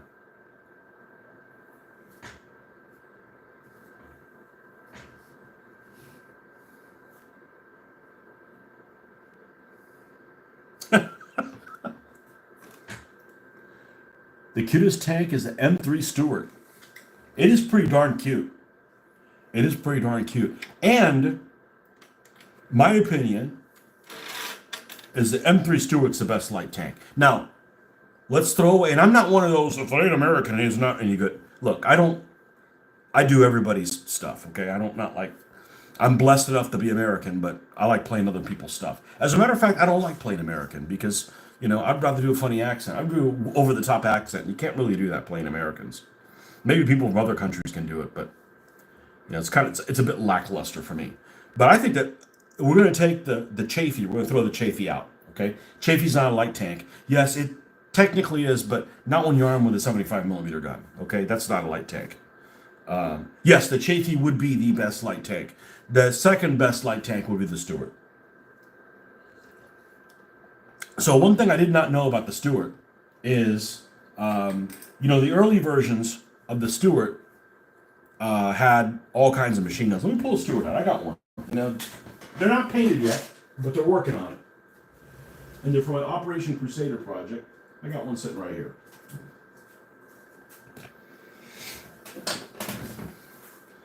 Probably the only bad thing I could say about the Stuart is it's kind of tall. So, but it's not that much taller. So, but yeah, this is a Stewart that's going to be it's going to be a honey. It's going to be for the desert. And the original Stewart had a couple more machine guns. It had a couple of machine guns here in the sponsons. You got a whole machine gun, 30 caliber machine gun here. One in the sponson here, another one in the sponson there. That's 2, 3. You've got a coaxial one, that's 4, and then you've got one in the AA positions. You got 5 machine guns, 137 millimeter cannon, which by the way could fire canister. So almost like a shotgun round. Okay. I don't know if the British had that one in the desert, but the Americans definitely had canister. I don't know how effective it would be because 37 millimeters is a relatively small round, but they had that as well. Cool tank. All right. The early versions that the Americans had, like they used in Guadalcanal in the Philippines, they kept all these machine guns on them. And you think, well, how is that? How can you even fire that? Because it's only a 4-man crew. You got a driver. You got an AA machine gunner slash radio operator. Hull machine gunner slash assistant driver slash radio operator, and you've got a tank commander and a loader in the turret. Like, there's not enough guys to have all those tanks, to have all those machine guns. And I was reading in this book called Rolling Thunder Against the Rising Sun, and it talks about the tank battalions in the Pacific, which I don't know a whole lot about, which makes it really interesting. There were some of these that were in the Philippines. And what happened is these sponson machine guns, they're all 30 cals, they're air-cooled 30 cal kind of things. They would fired by the driver, but you couldn't aim them. They were like fixed in a position. So he would actually have to move the tank from side to side if you wanted to spray against something. So it's really no wonder they got rid of them, because it was just a nuisance, And it's really strange when you think about, hey, you have these machine guns, and then they make a later version of the tank, and they remove some of the machine guns. Like, that doesn't make any sense to a war gamer. You're like, why would they give you less machine guns? Well, it also happened on the Crusader. I got one of the Crusaders around here somewhere. Here it is.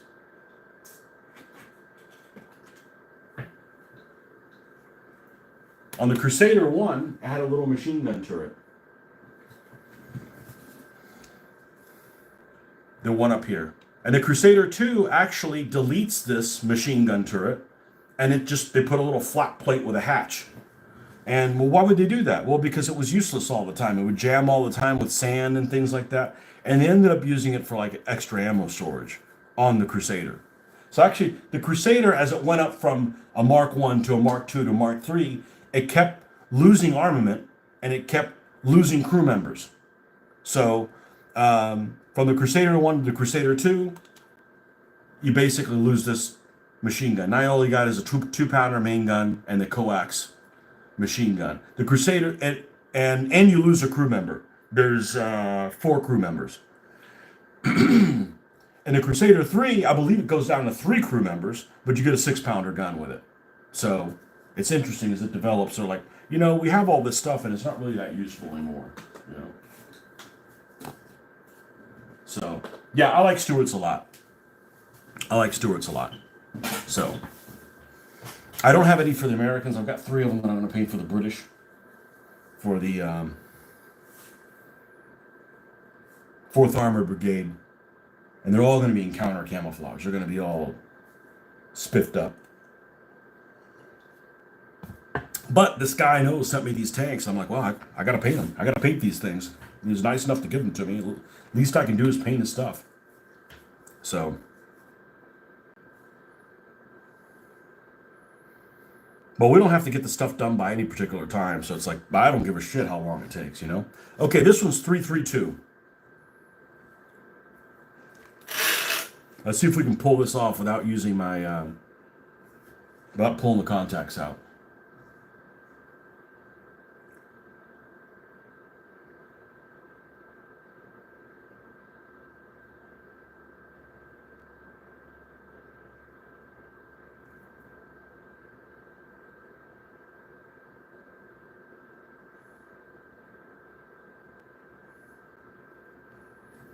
And I may not be able to, because it's easier to focus if you don't have the contacts in.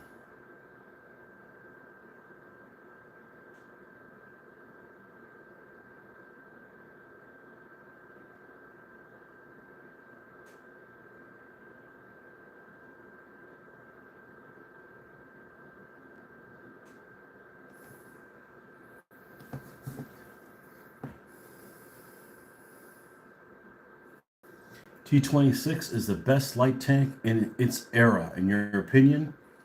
Um, well, certainly the Spanish Civil War. I mean, it had a 45 millimeter gun while everything else had like a 20.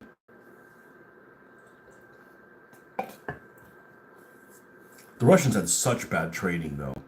You know that a big part of the tank's performance is the motivation and training of the people. I've got several T-26s. I prefer BT-7s myself. Speed has a quality all of its own. You can't crash fast enough to win. Yeah, but you can look good trying.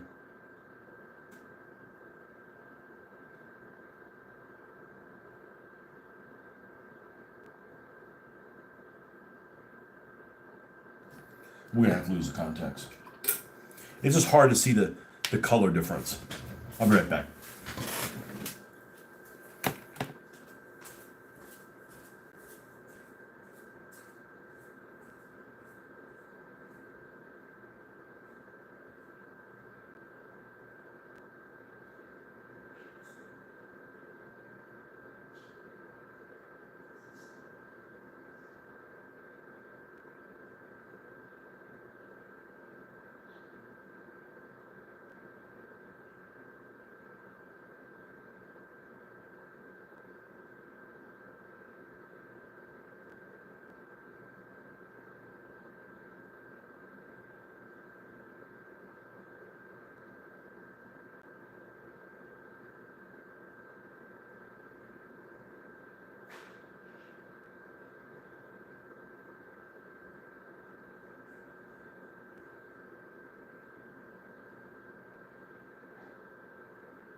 All right, let's try that again. Yeah, so T-26, Panzer II. Panzer II wasn't bad other than, armed really lightly. I think the Panzer II was sufficient to, like, disrupt, like, trucks and stuff like that. They were fairly reliable for German tank standards. And I don't consider cruiser tanks as light tanks. Just like I don't consider these Czech 38s as light tanks. They were used in a battle role, main battle tank role. The French light tanks just they had a one-man turret, no radios, great armor, but not good mobility. French tanks are one of those things like in a war game, they'd be really good. In real life, not so good.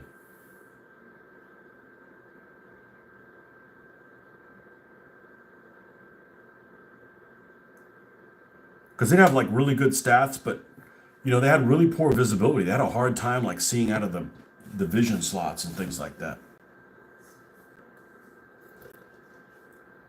Well, the Italian light tanks are trash. Those little tankette things, and that L6 is a very attractive vehicle, but came out way too late. Came out way, way too late. All right, now. Oh, the wife's here. Man, she's back. She's back early. I thought she was going to be later than this.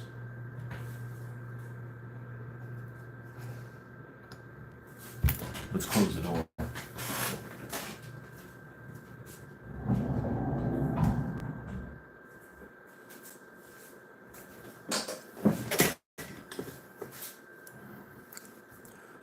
We need to do this dry brush before we do this.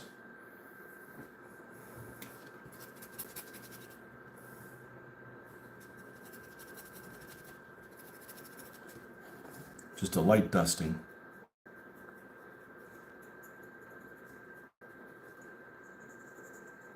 just to be consistent how we did the other ones.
I don't know if I want to be 100% happy with these not having any numbers on the turret thing. That may be short-lived.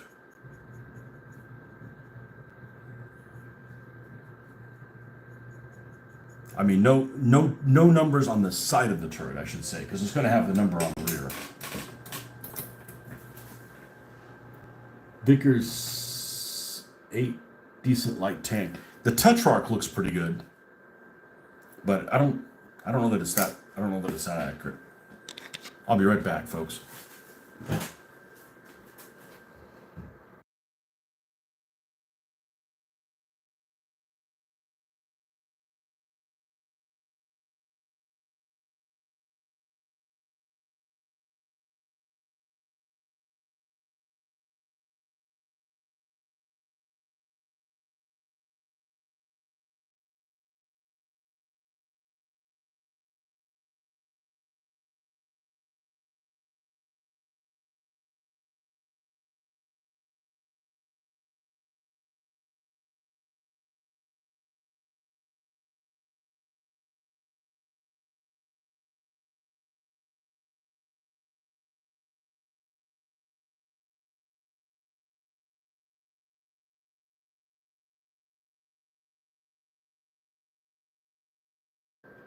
All right.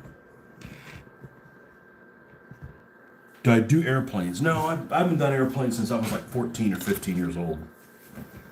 I am at some point, but I want to use them. They have to have some kind of wargaming potential, which basically means they need to be on the ground, destroyed.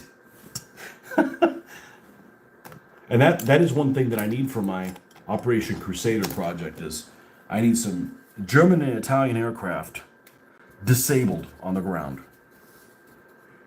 Because what happened is I was in an airfield during that battle that the British tanks broke through, the Crusaders in particular, and gunned down a bunch of tanks, a bunch of planes on the ground.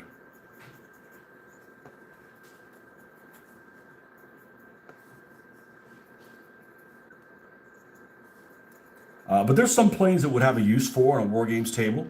There's there's like a special projects plane called a Lysander that the British used for like clandestine stuff. They would like send like commandos and do stuff in that's a useful plane. So the model club I go to is extremely plane heavy. Those people like almost everybody does planes. So I'm gonna do one for probably at some point. And I can tell them, hey, I haven't done a plane since I was 14 years old. How's this? And it's gonna like blow them away. Just use the same tactics, the same strategies that we use to paint this stuff. I'm like, I've only been painting armor of this scale in like a couple years, but you know, I've been painting lots of other stuff, and it's skills you carry along. Just like the first time I ever did my first medieval army. Like, hey, this is my first medieval army already painted. I'm like, oh my god, why does it look so good? I said, because I've been painting for 20 something years. I mean, it's not like I've never painted before. I've just never painted this stuff before. Okay, this is what do you say? This is 332? All right, let's get that center 3 in the right place. And let's make sure it's not too big.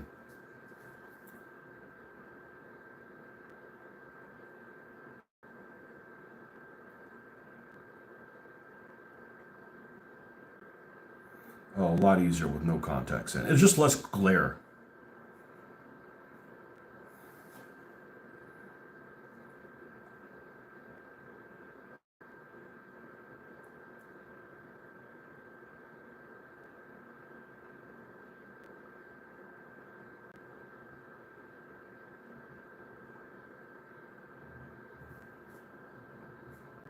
There was a model show I went to a couple months ago. One guy was selling plane kits, 5 of them for $10. And they didn't have the right planes on the ground. Like I probably need some CR-42s, maybe a G50, ME-109Es.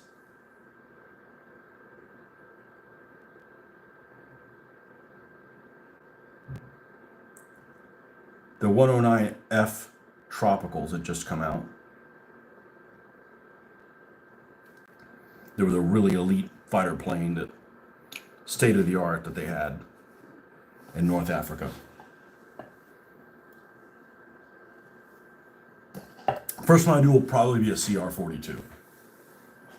It's got fixed CR-42's got fixed landing gear. And I want to paint it knocked out, but not like, not like in shambles, right? Because if you destroy things too badly, then you got to paint all the insides, right? Like you got to be careful. You got to like pace yourself. I'm gonna put the numbers in the same places on all of these, meaning mainly on the hull. What was the other one? 334. Okay, and we're gonna do an open 4. Yeah, we'll do an open 4. Meaning not closed at the top.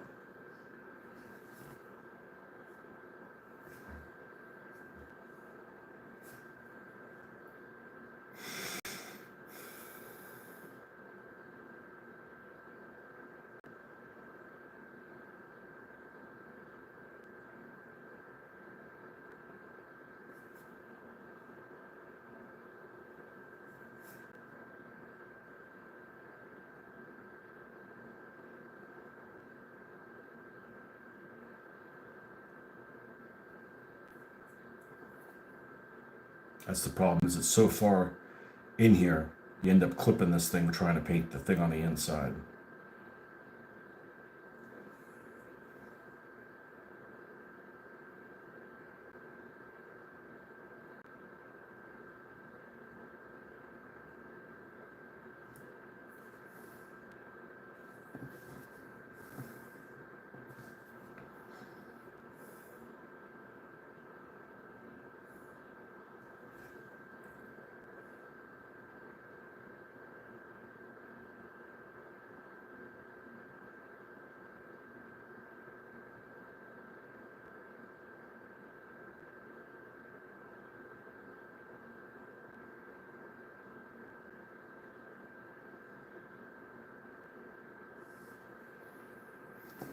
Okay, and then on the back of the turret, 334.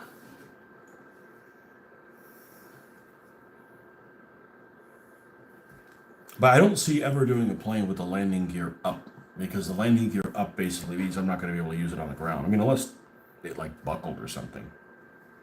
But especially after I did some wrecks, I got some wrecked vehicles. And those 2 wrecks I have turned out so well. I was so happy with how they turned out. And it's basically, I was just using a junk model. That I'm probably going to do the same thing with these other ones I have.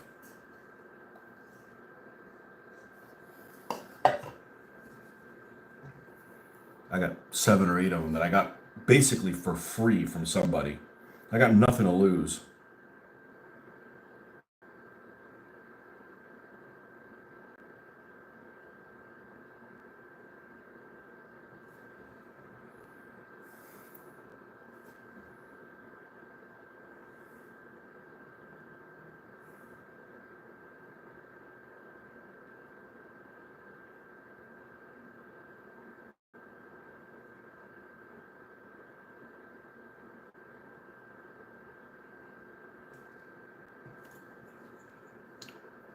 That's 334 on that one. Now what we're going to do is we're going to, of course, we're going to eliminate this.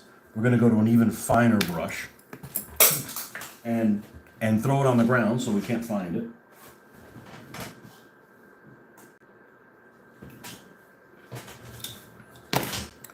And we're going to take some of this beautiful yellow and we're going to cut it about 50%.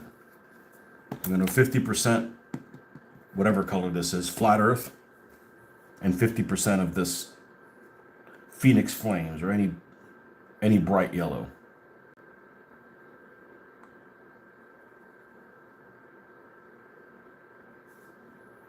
%50 or so.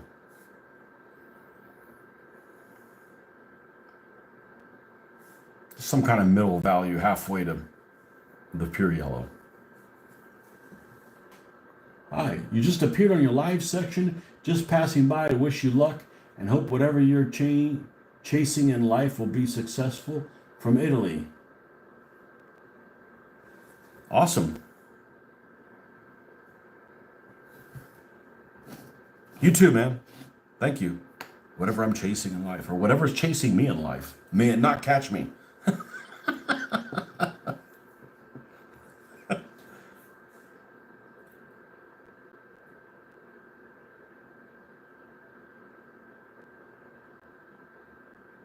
May you continue to outrun what's chasing you in life.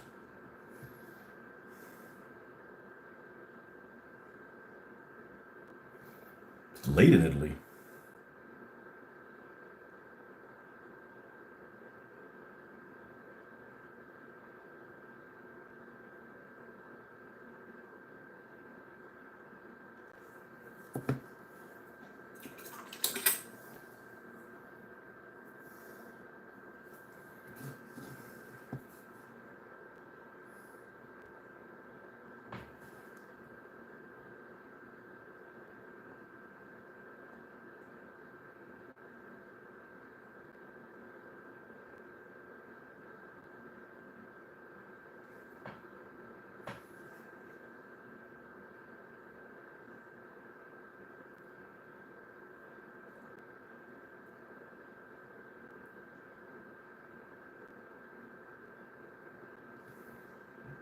All right, there's the 332 on that, and then the 332 on the turret.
Okay, and we'll do the same thing with the 334 on the other one.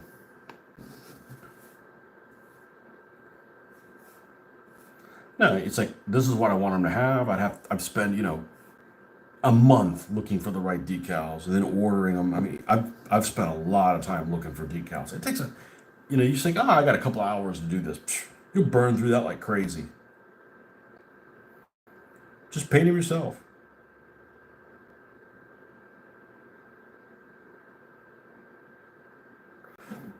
I mean, some tanks were labeled really crudely.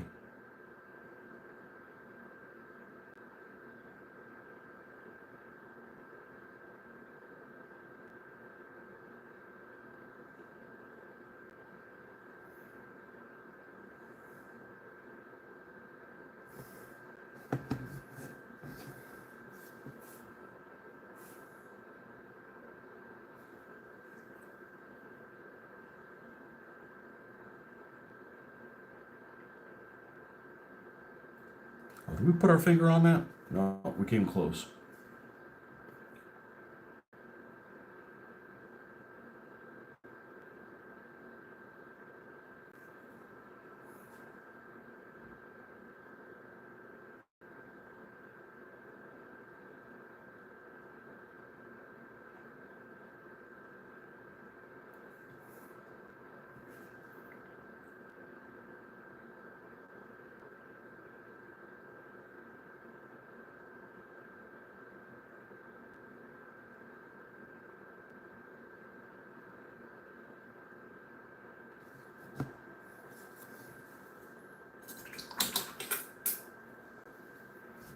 And then the same thing with the turret. We've got 2 more levels to go up. We've got the pure yellow, or damn near the pure yellow, and then a little bit of white with the yellow.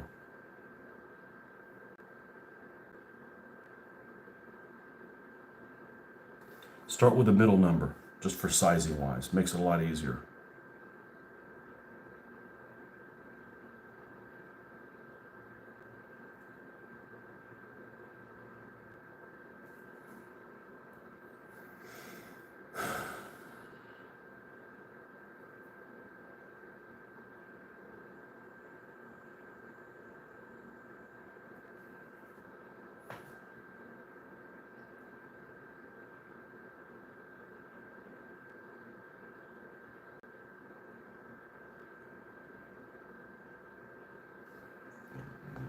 All right, now we're going to go back to the first one.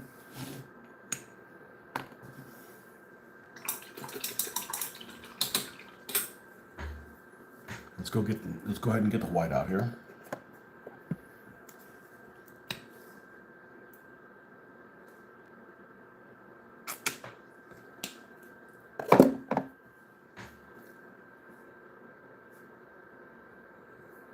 And I'm going to add a little bit of white because the white is a lot thicker, covers a lot better than just a straight yellow.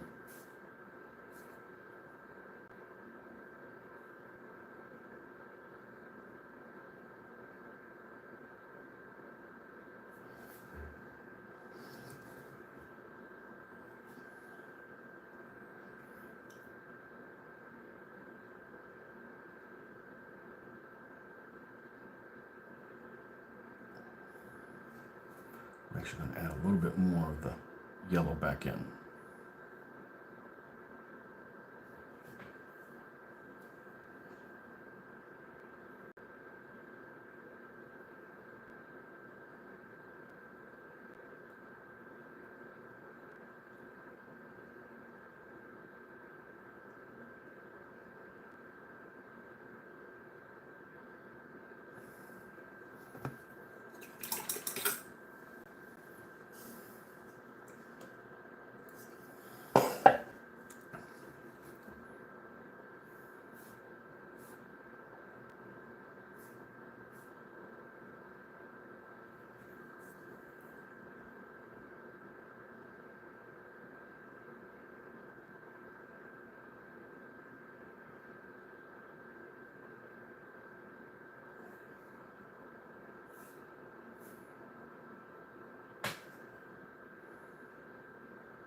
Three, 3, 2.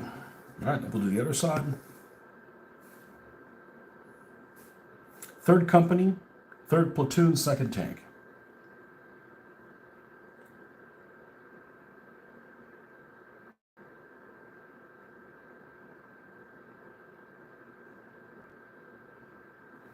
That what it means? That's exactly what it means.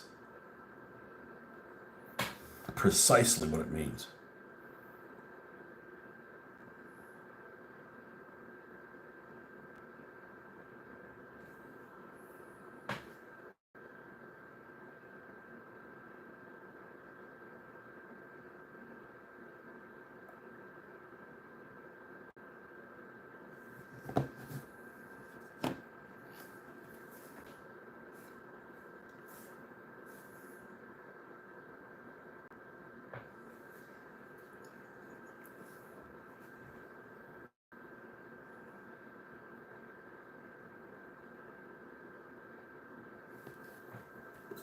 A little bit of a burr there.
don't know if you guys can see that. I still want to have one more level to bring that up. Basically delayed by about 30 seconds. By the time I show you something, it appears on the screen. It's 332. I'm going to do the same thing with 334 here.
And I said I'm going to do SU-85 next.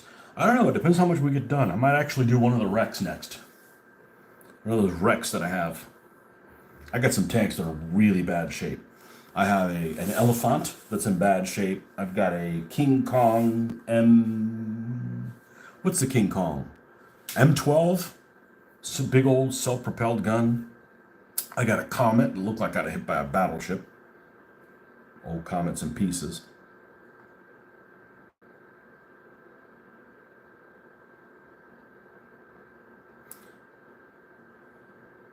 I know I got more. There's just the only ones that come to mind right now.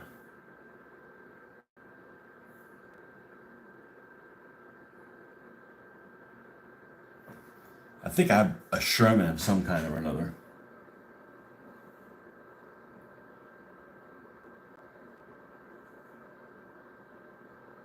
Oh, hold on a second. Did I miss something? I'm trying not to miss something. Hi, you just... yeah. Sorry, I left a little while ago. That's okay. What'd your grandma bring you?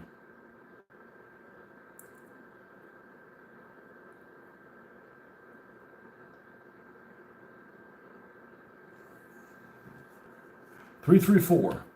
All right, now we're going to go back to this one, and we're going to add the final color, which is we're just going to go with this. Let's add a little bit more yellow, so we've got some pigment there. We're going to add more white on this.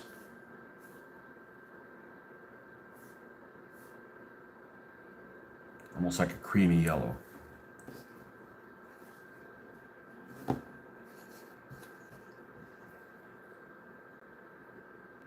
Oh, got a little noggin on the end. I don't know if that's like a piece of dust or something, but we don't want that. We don't want that running interference on us.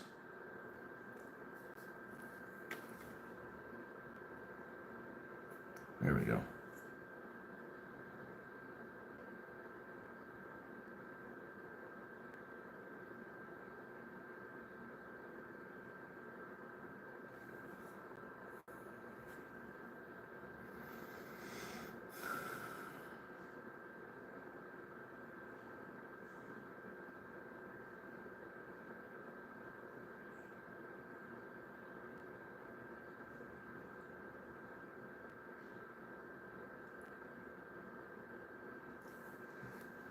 Okay, there's the 332 for the turret.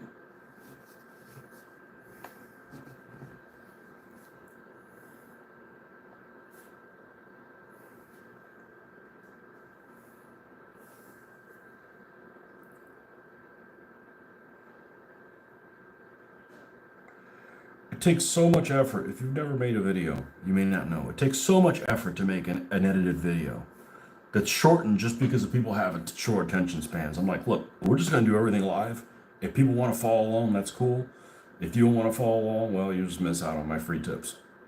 You know, it's not for everybody, but I was making some videos on how to paint some tanks. Then, you know, after I filmed like half of it, I realized shit, that it's all out of register. Meaning the camera's not, it's not centered, and it just looked like trash. I'm like, well, I'm a one man show. I don't have somebody I can count on to film things for me. So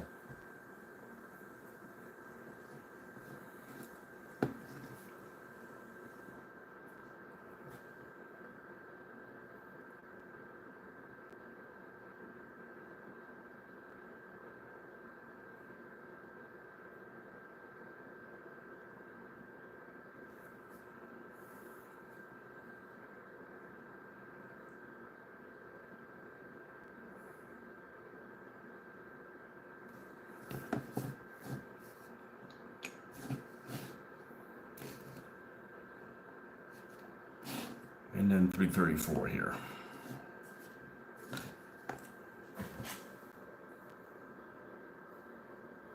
Where are you using the yellow paint on the tanks? The numbers on them.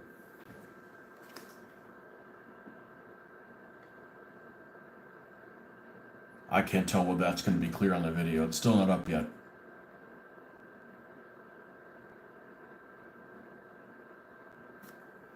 We're just building it up.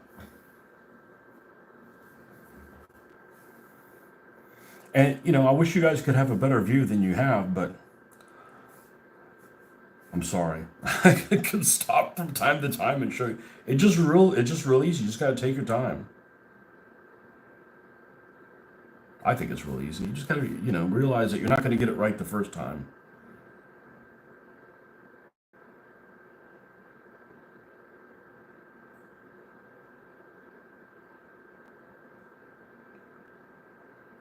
And you can clean it up if it doesn't turn out how you want to, but it's even better just to get it right. You don't have to waste your time cleaning something up.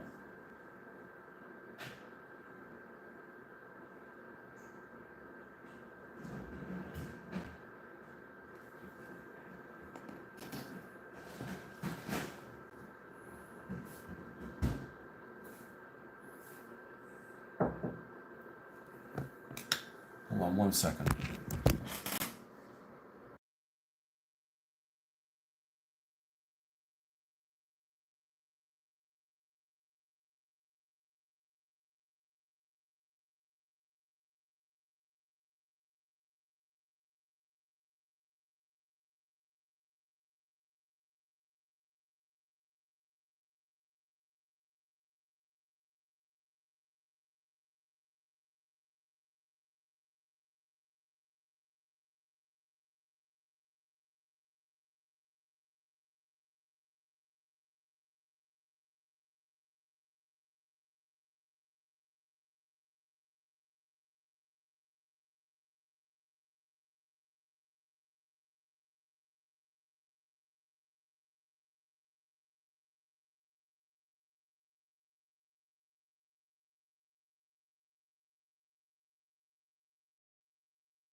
All right.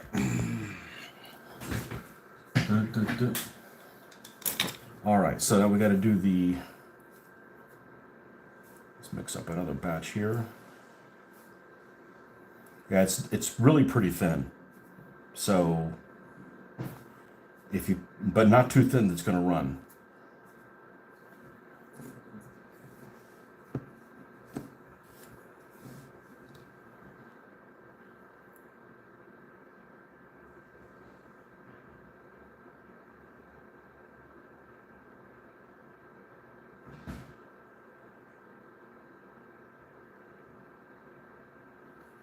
Okay.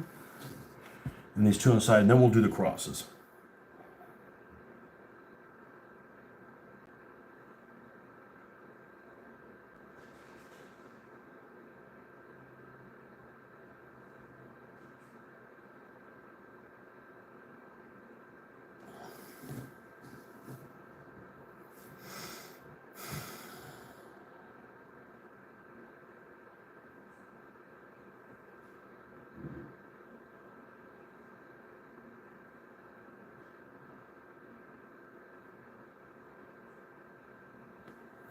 Okay, so we're done with that. So the next step we're going to do is we're going to do the crosses on all these, just like we did here. And those are all hand painted and pretty easy to use. So we're pretty easy to do. So we're going to do use a brush of this size, and we're going to need a little bit of black.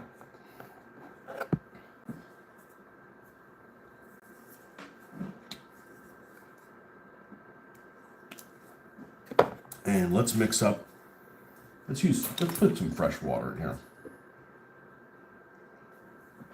And let's work over on this side. All right. And let's get some black, kind of overkill on that, but we want that's why I like using this cheap paint.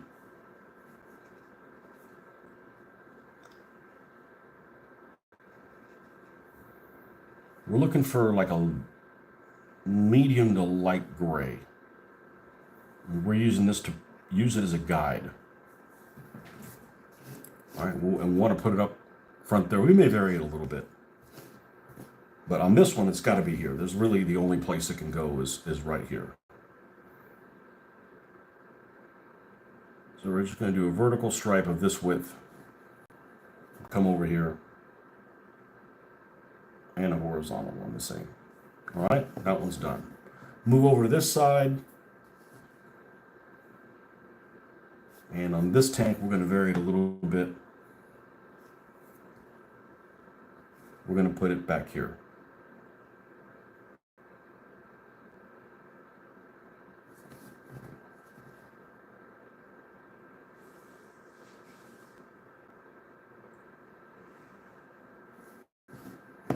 And we'll put one on the smoke grenade, on the smoke candle container.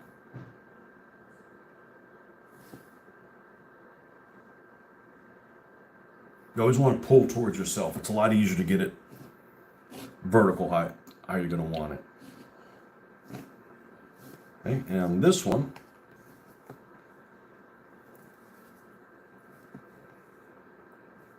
I'm going to move it over a little bit.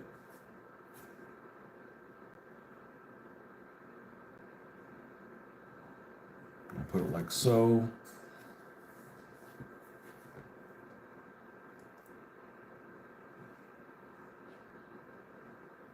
Like so. And then here we have to put it on here. There's literally nowhere else to put it other than this spot up here at the front.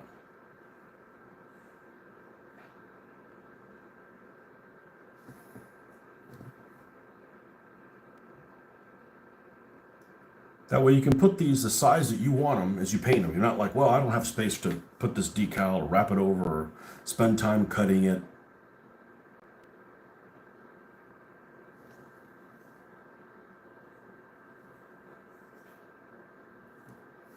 Okay, so we have this little white cross that kind of is generally about the size that it needs to be. All right, now we're going to take our fine brush here and water down some black. Now we're going to focus is make sure you've got a cross of the right thickness and it's at 90 degrees. Regardless of how much of this gray is left on either end.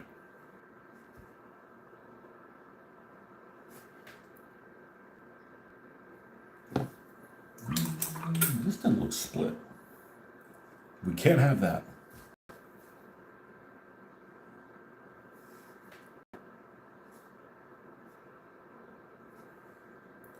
There we go.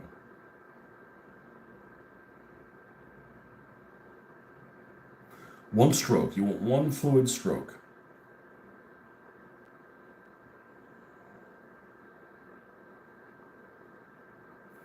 Okay, so you're left with something like this.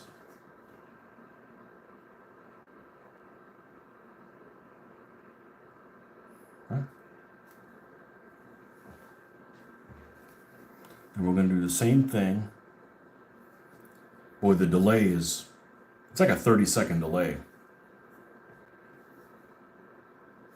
doesn't start that way.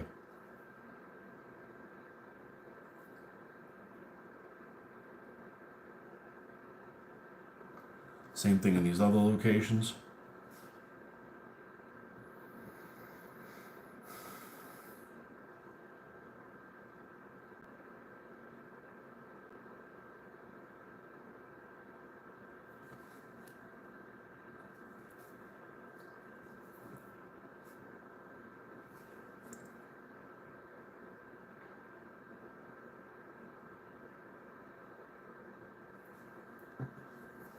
And remember, we're thinning down all the paint, so you're not going to see, it's not going to, if you look sideways, it's not going to look much thicker.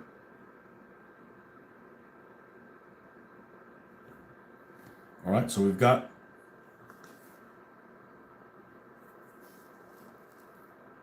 all of these crosses.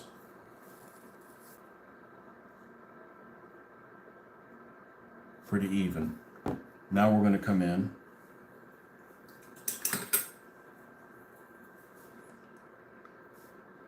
with white, or damn near pure white. Maybe I'll add a little bit of, it's going to get weathered over it, so it doesn't have to be. You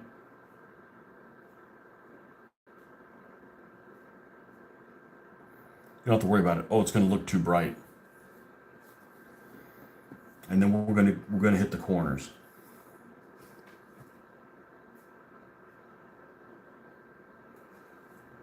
Trying to leave the black alone.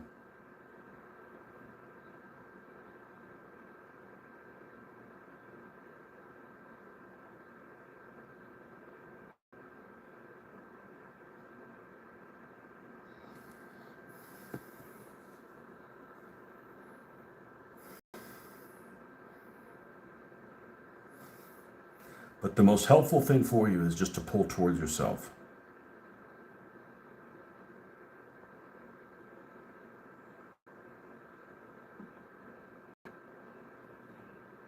So you've got something like this.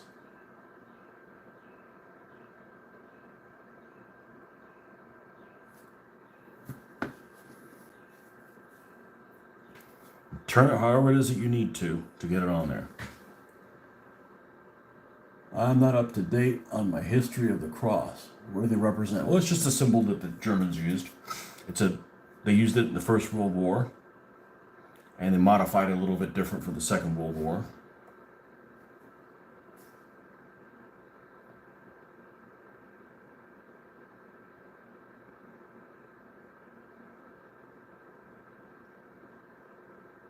Now, if I was doing American vehicles and we needed to put white stars, I'm not hand painting those.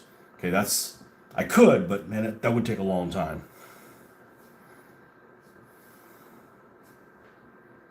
Because you got funky angles and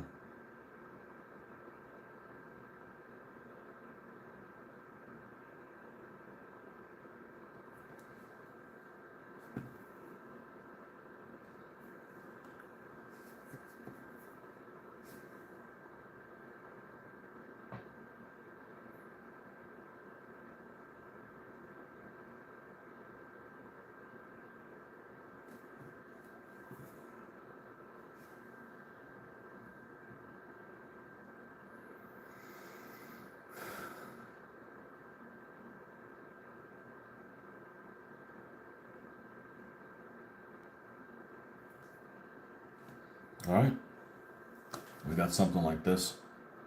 We'll clean that up and it looks just as good as a decal.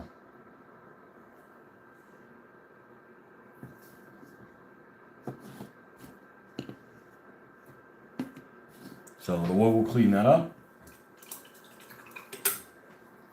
is we will try to replicate the base color of the tank, which is some of this Luftwaffe uniform, did a little bit of a blue tint to the Panzer Gray.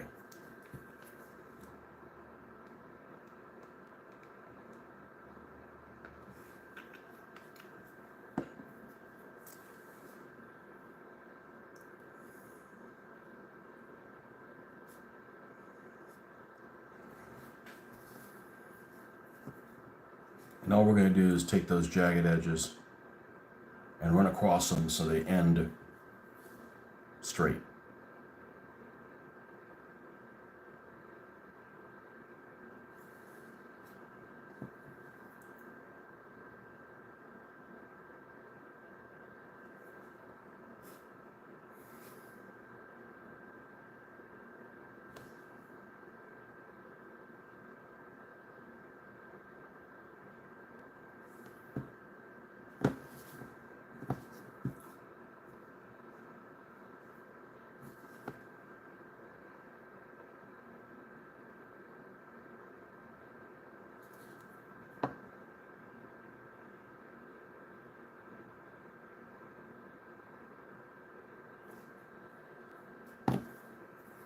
And this one's done. Obviously, we're going to go over with the weathering on it, but those markings are done on that one.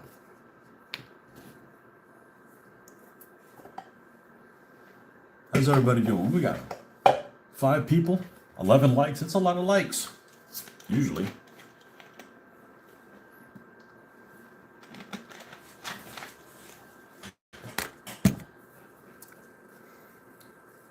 All right, so back to the drawing board. Let's get the black. Thin it down. Let's go through the center of the crosses.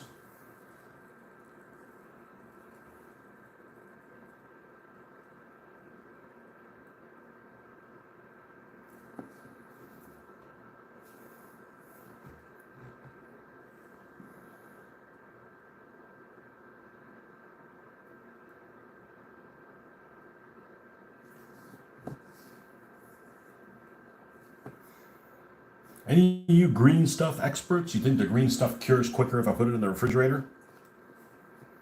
The little molds? Or it doesn't make that much of a difference?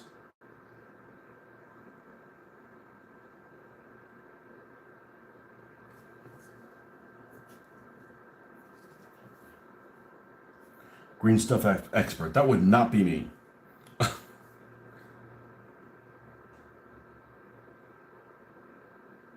I'm still learning.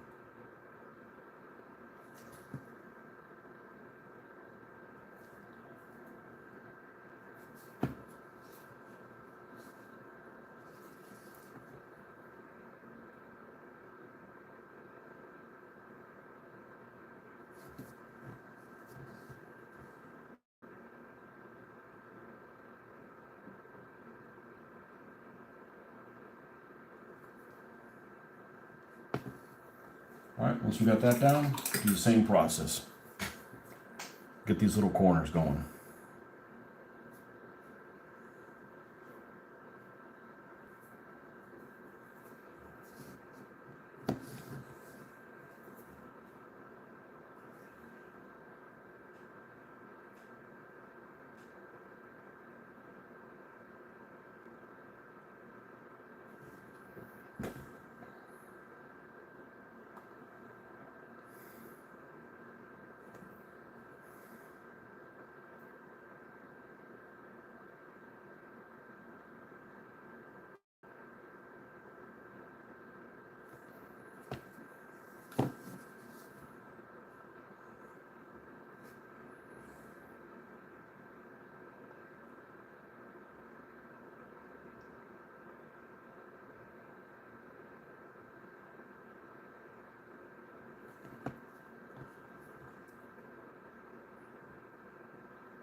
Okay, then we're going to do the same thing. We're going to do this mixture. We're going to clean the edges.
Perfect, perfect, perfect, perfect, perfect. Okay. Now, the numbering's done on all three of these vehicles. So before I go any further, I need to do this. And I should have done this while did not have my glasses on, because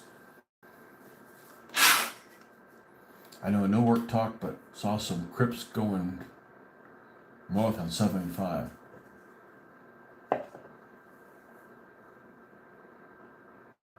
Oh, that was you all along? I thought it was the other guy. What's up? I'm sorry you had to see concrete things. My condolences.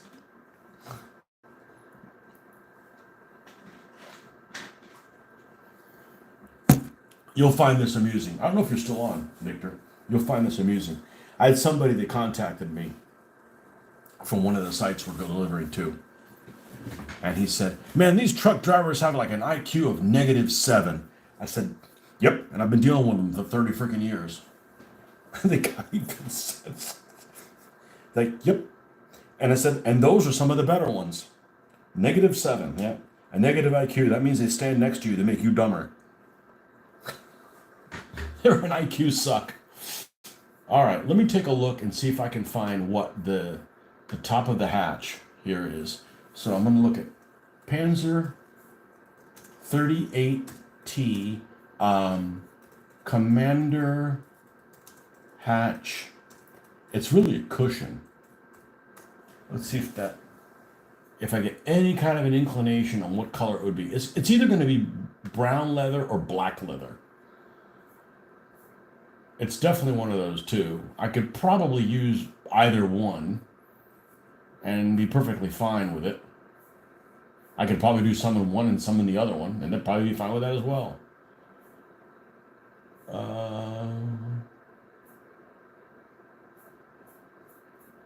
See if I see something definitive here.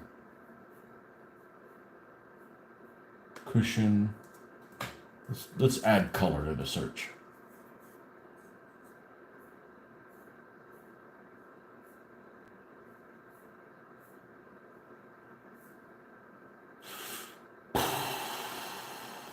What do we got here? My first inclination is do dark brown, because if it's open, there's going to be a commander in there. There's a commander who's going to be wearing all black. If it's also black, kind of boring, right? Just for some contrast. So if I can't come up with a definitive answer, I'm going to do it in dark brown. And it looks like dark brown it is.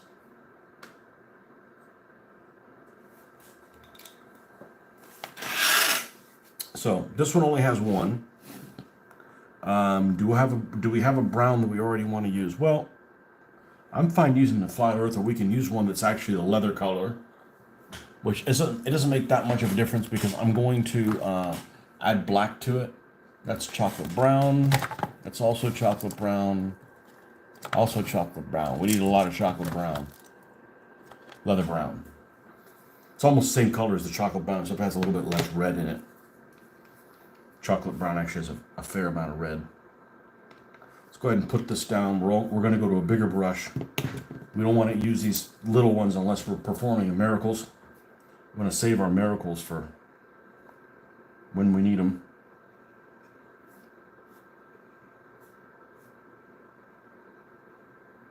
And this really dark brown color, that's what we're going to paint this. That's what we're going to start painting this in. And then we'll level it up from there.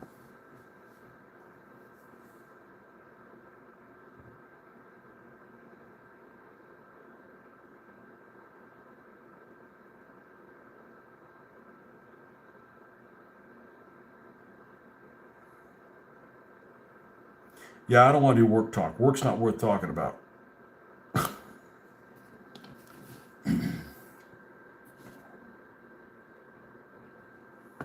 Besides, I'm not defined by what I do for a living. I'm defined by this.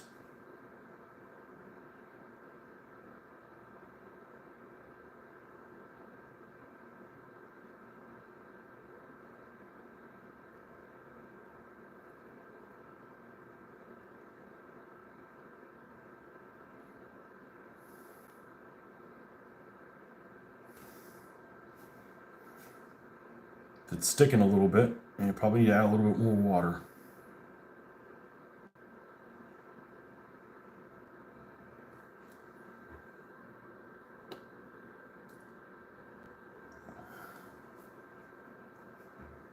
And this guy's sitting on one. Get your happy ass off there.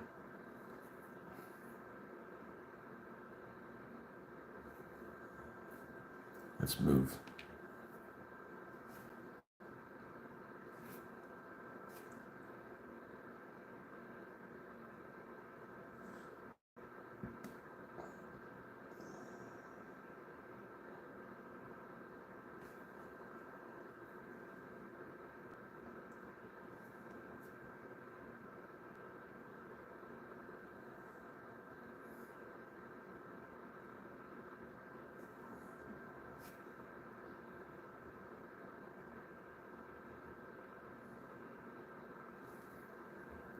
Okay. And we'll let that dry. Now let's go back to the first one. And we're going to lighten this up a little bit. Let's add more of that core color. I think that takes us where we need to go. Yep, just a little bit.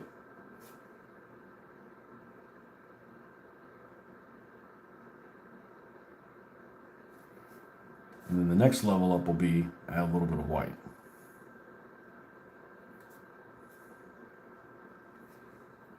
It's probably too drastic.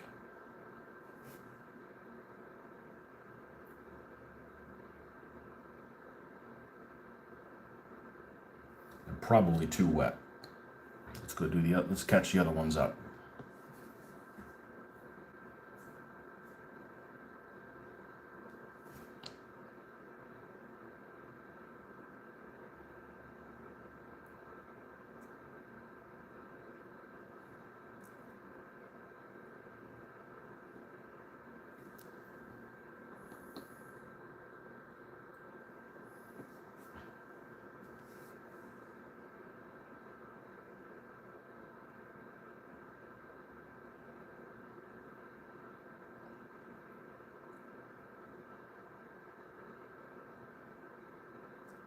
Okay, now we'll go back to the first one, which should be the most dry.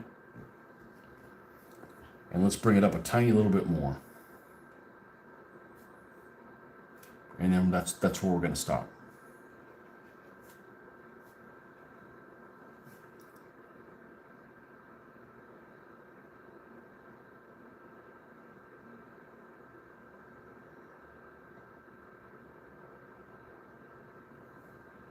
Okay.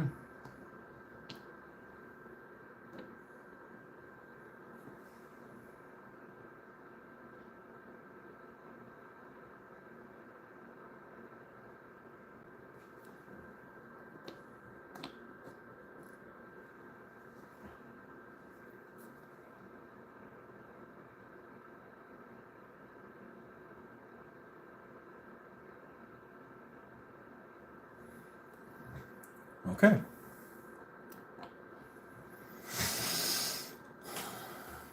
That's done. All right, now we have some rustified things that need to be painted.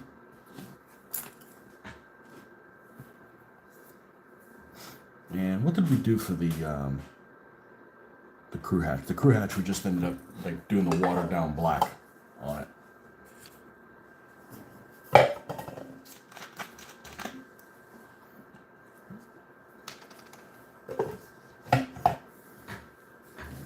Okay. We have black here. Let's get that light brown wherever it is. Light orange brown, something like that.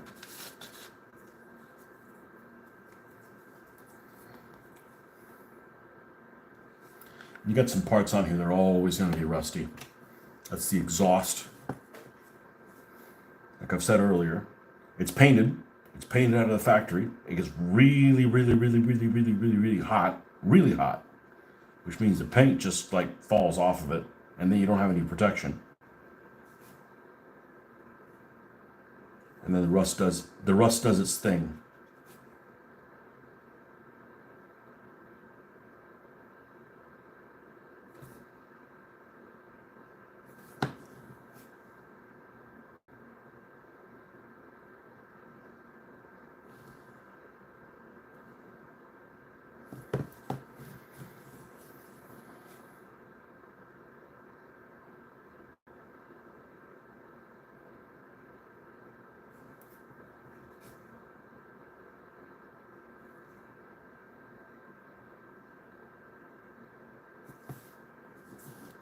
Okay, there's one.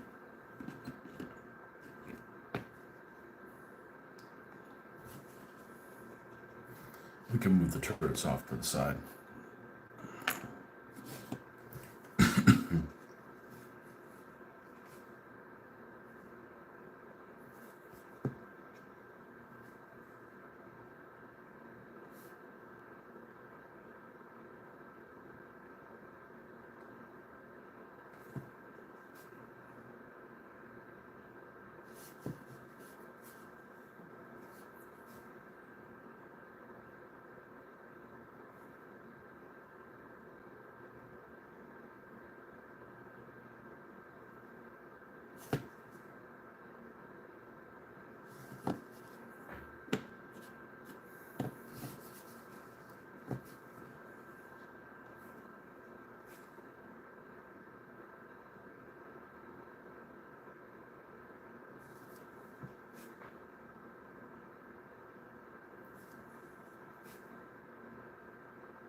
And if I have to take a break on anything on this to like wait for it to dry, then I think what I'm going to do is we're going to look at those wrecks, see what I'm dealing with.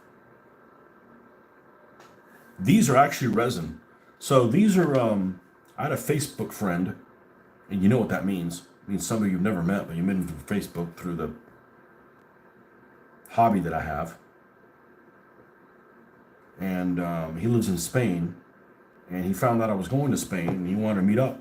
And he lived close to the place that my daughter is going to be, or is right now. And he does this, and he does it in the same scale.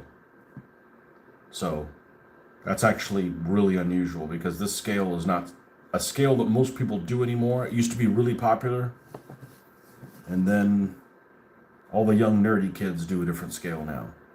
So this is the old school scale. And he wanted to meet and chit chat, and so on like the next to the last day or something like that, he met up, and he came with his wife and my wife, and we talked for probably 3 freaking hours. We're like outside of this cafe for like 3 hours. I was like, okay, well, and they were like going from, I guess they have a couple of houses, and then they were going from one house to the other. And you're like, well, we gotta go. And he brought me. He says, I got something for you, and he gave me all these tanks that he had 3D printed. These couple little German armored cars, which are painted. These 6 Panzer 38s, and then a shit ton of half tracks. I think like 9 half tracks or something like that.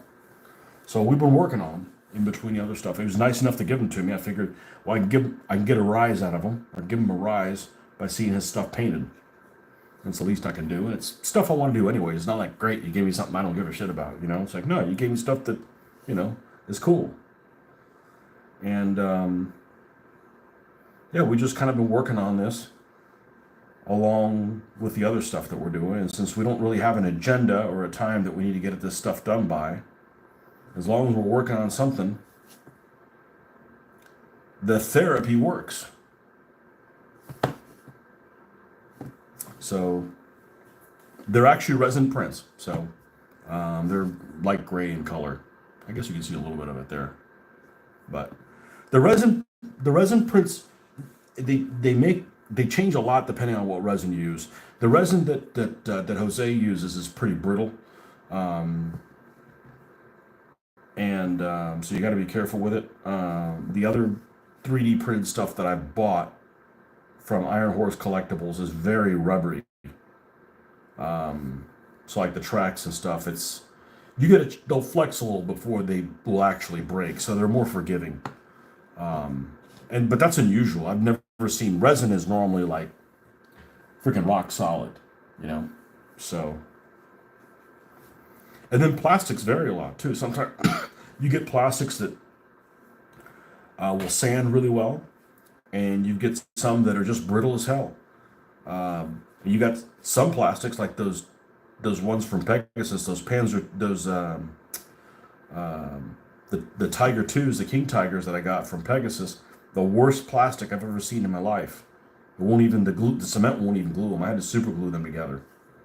Just piss poor. Slick as snot too. So plastic usually doesn't vary a whole lot, but it can. Actually, I would say it didn't vary much at all until I encountered that. So, all right, just working our way up to the rustified color.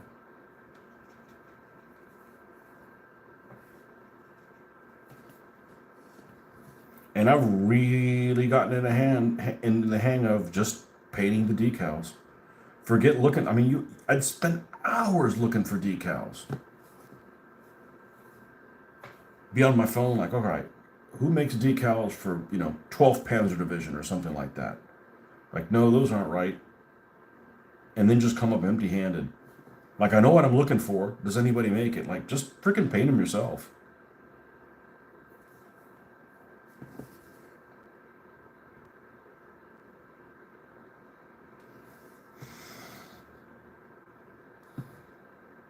Okay, now we got these all to the same level. So let's go to the one that's the most dry. And a little bit more of this. I think this is actually called like light brown, but it's light terracotta, if anything. It's very, very orangey. But I think when you mix it with black, it looks exactly like the color I'm looking for.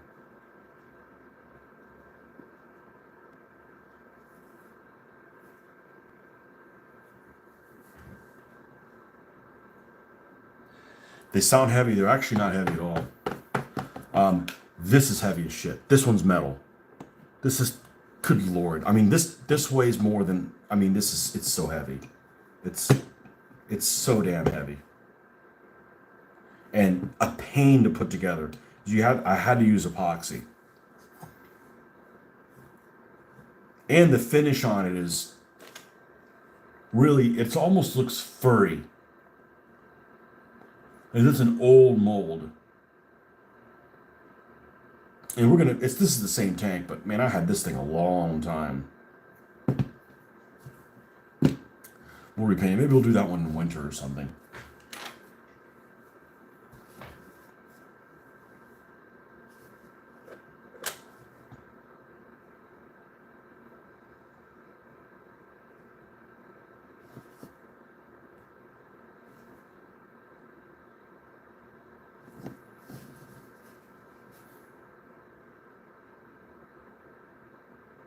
And we'll come back and we'll add, there's like little perforations in this. We'll come back and we'll add those with the liquid black.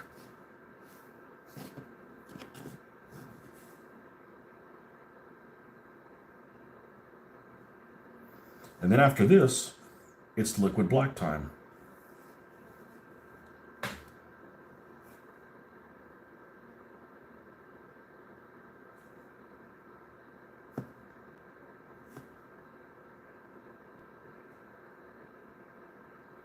And we are trying to paint this a little impressionistic, because the rust isn't going to be,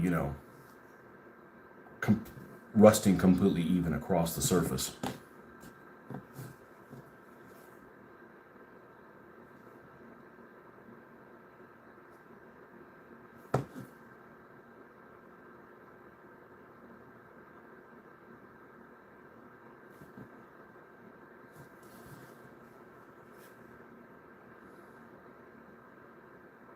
This is child's play, man. None of this this is zero frustration for me. If I was actually 3D printing them, yeah, that's adding a level of frustration that I don't have. We don't need that. That's not what we do this hobby for. All right, liquid black time. This is the part that takes forever, but I actually think it's not bad. I'm gonna go ahead and put the turrets that go with each one. We got 334 here.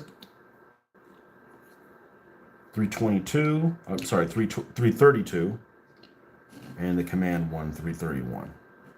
And this is going to have a half figure in there. This is dry now. We can go put this. We can go put this Nazi stooge back on here.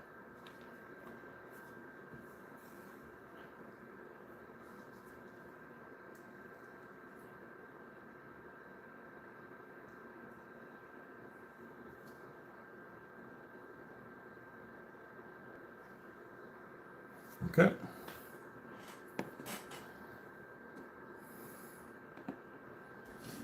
Now, first thing we're going to do is we're going to drop a lot of liquid black inside this so it looks like it's hidden. It's solid the way into the turret. So we're going to grab our Nuln oil. I'm going to go grab myself a soda because, you know, me and my Coke habit. I'll be right back.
Okay.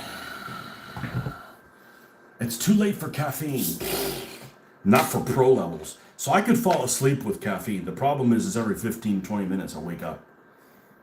I have these crazy ass fucking dreams. Crazy ass because I don't get to pick them. That's not what I would pick. I had a dream the other day with one of my viewers, and I've never met him. Nothing inappropriate happened. They just happened to be there. It was like, hello, sir.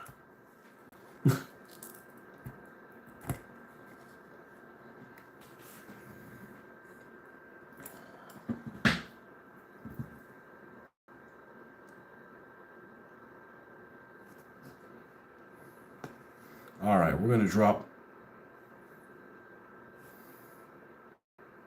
We're gonna drop some of this in here.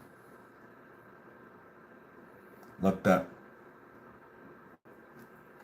that do its thing. All right, that's all we need that big brush for this. The rest of it is all detail work. Do you spell caffeine correctly? You did. That's a hard word to spell correctly. That's even harder to spell than penicillin.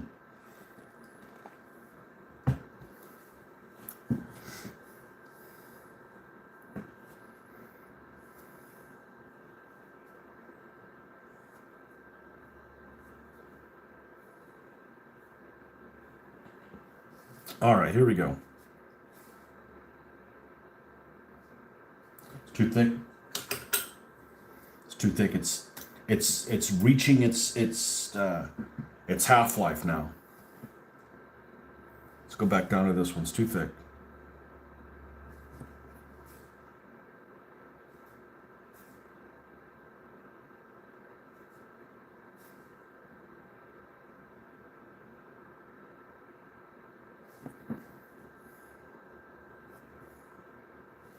Went to my first baseball game ever yesterday.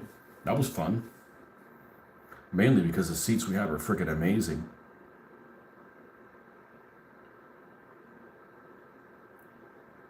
We had a better view of whether or not the ball was a strike or a ball, and even the umpire.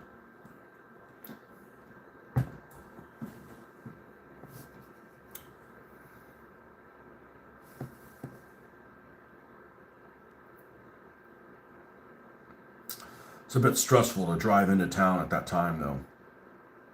After work, it's like, man, I just don't ever go into town that way. Yep. Yeah, we did. We were right over home plate on the one level up on the front row. So it was like, it's incredible.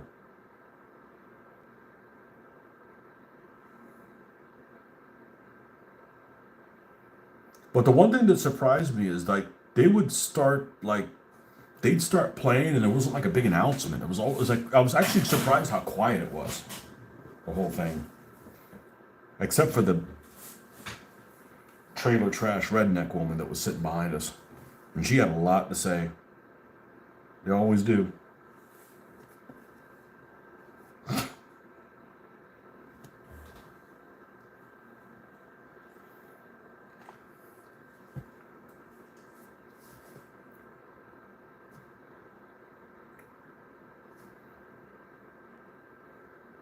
Yeah, I guess they were called the club seats or whatever.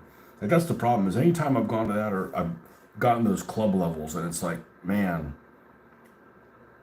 I'd go to every game if I got this seat.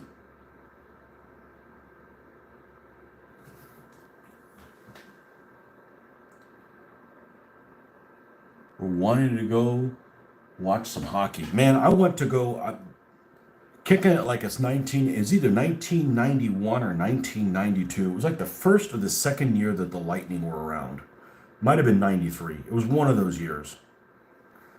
I want to say it was in 92 or 93. Anyways, we piled in this car, went down to Tampa.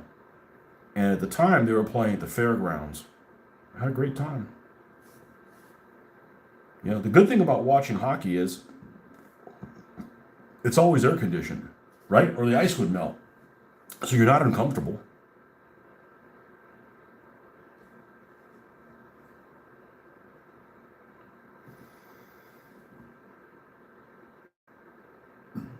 It must have been, it was 92, 93. I think I was old enough to buy a beer, so it would have had to been 92.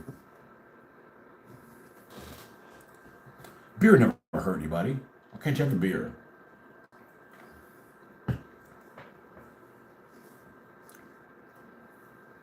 And you can't get drunk on beer when it's $18 a piece. Like, okay, we'll have one and share it. Kind of hard to get trashed on, $18 beer.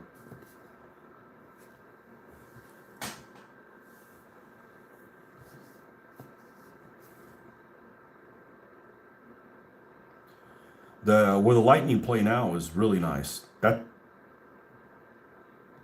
I been there once or twice? Well, I feel like I've been there twice. I'm just losing my mind. And I guess I just went once. Went to go see a concert there. And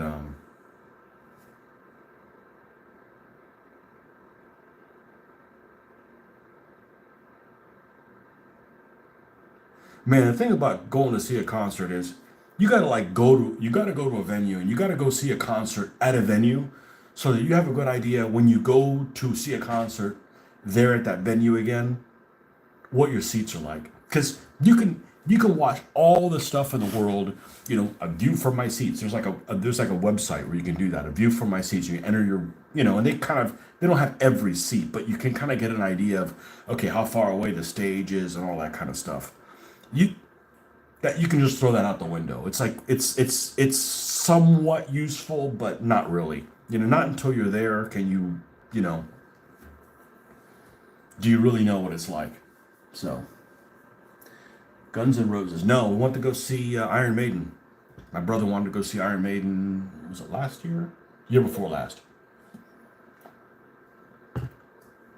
And we were like on the front row, but the main area was like standing room only.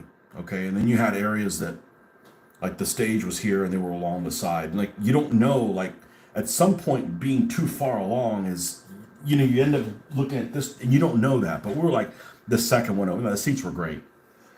The seats were great. So I filmed the whole damn thing. Of course, I can't monetize it, but I filmed the whole damn thing. Yeah, I know. I remember that.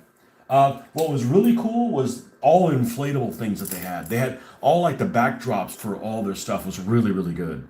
And what was really cool is they've had different guitarists and all of them were there. So they had like three guitarists on all the songs. Like okay, there's a lot going on. But yeah, that was pretty good. And then last year we went to go see at the fairgrounds. We went to go see because that was the one he wanted. I I wouldn't have minded to go see him, but and it was a great show. But it's been a while since I listened to their stuff. So, but he's like, "Hey, I'm looking for somebody. You want to go?" I said, "Yeah, I'll go see. I'll go see Iron Maiden." And everybody was really well behaved, and it was pretty. It was a good show. Last year, I went to go see Sammy Hagar. When I knew he was doing the tour, playing all the Van Halen stuff, I'm like, oh, I got to see that, and that was excellent. I took my daughter with me, and she really enjoyed it. Of course, she studied for it,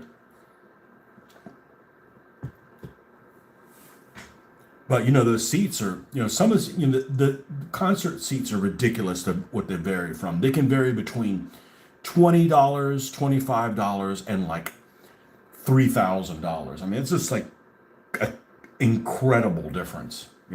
But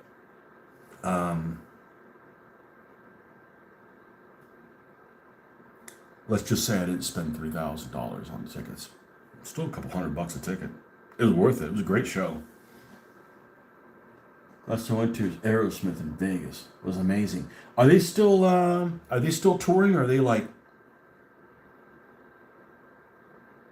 they cut it out?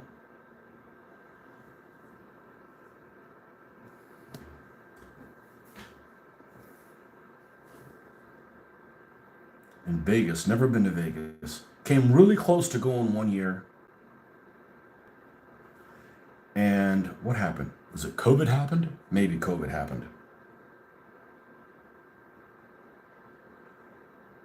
The problem with Vegas is I feel like Vegas would be really disappointing because, like, I feel like everybody is there is either a gambler or an alcoholic, and I'm neither one. I'm more of an alcoholic than a gambler. I'm way more of an alcoholic than a gambler because I actually enjoy drinking. I'm not an alcoholic. I can do without it, but I enjoy drinking. Don't enjoy gambling.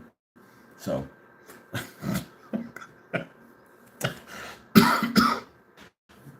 and I heard Vegas has it's open container on the strip, right? So you can just grab a beer or your beverage, right? As long as it's not made of glass, and just walk down the strip, like what is it, Savannah?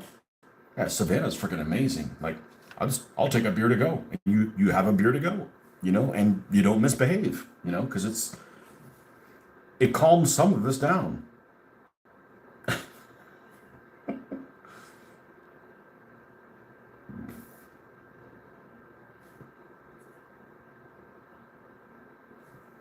I just feel like Vegas, everything's like really expensive. Like money, money, money, money, money. And I like gambling. I'm fine with being gambling. It's totally. I have. I've been on, I don't know, a dozen cruises and I haven't gambled once. Like, I'm not interested. I mean, I would gamble. Don't get me wrong. I'd gamble if it was nickel, dime, quarter poker or $1, $2 poker. That's it. But 25 hand, $25 annies? No, no. That's way too much stress, man. Can you show the unfinished planes, please? The planes I started on? No, because they're hidden. What would you want to see that? That's weird. I will finish them someday. I got a Spitfire and a P-40.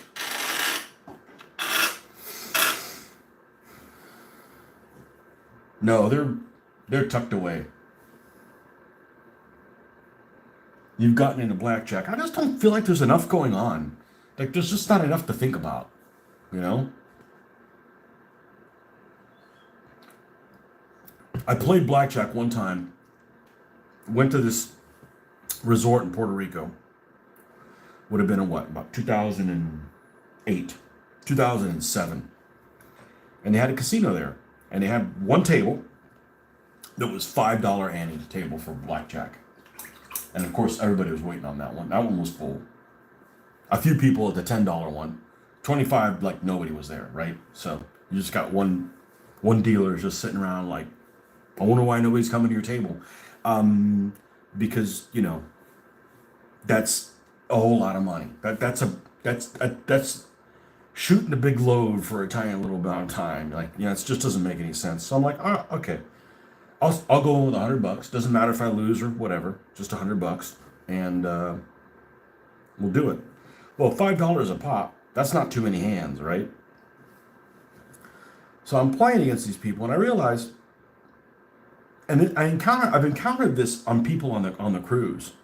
I've encountered these people that are gambling. They're not having fun. It's creating so much stress for them. Like they're not enjoying it, or they're not showing that they're enjoying it. And so I'm at this table, and this guy is like asking me what my strategy is on something, and I'm like, "Why do you assume I have a strategy?" He didn't say anything else to me. Anyways, so I ended up losing half the money. I'm down to $50, and I'm like, "That's it. I'm cashing out. We're gonna go have mojitos." It just wasn't worth it, It just wasn't worth it. Thanks, man. So yeah, I had we had a friend of mine who, when he lived in town, he was doing a poker night once a month.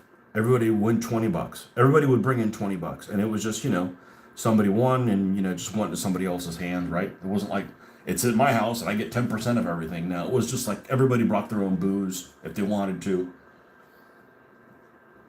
Everybody cashed in $20, cashed in for their chips or whatever. It was fine. Who cares if you're playing for 4 hours? Who cares? I think I did it like 6 or 8 times or something like that. I may have come in. I didn't win it all ever, but I did come out ahead like one time. But it doesn't matter. It's like just assume it's lost. Just like forget. But it's entertainment for 4 hours. It's not entertainment for one hand. And it's social. You're talking to other people on there, and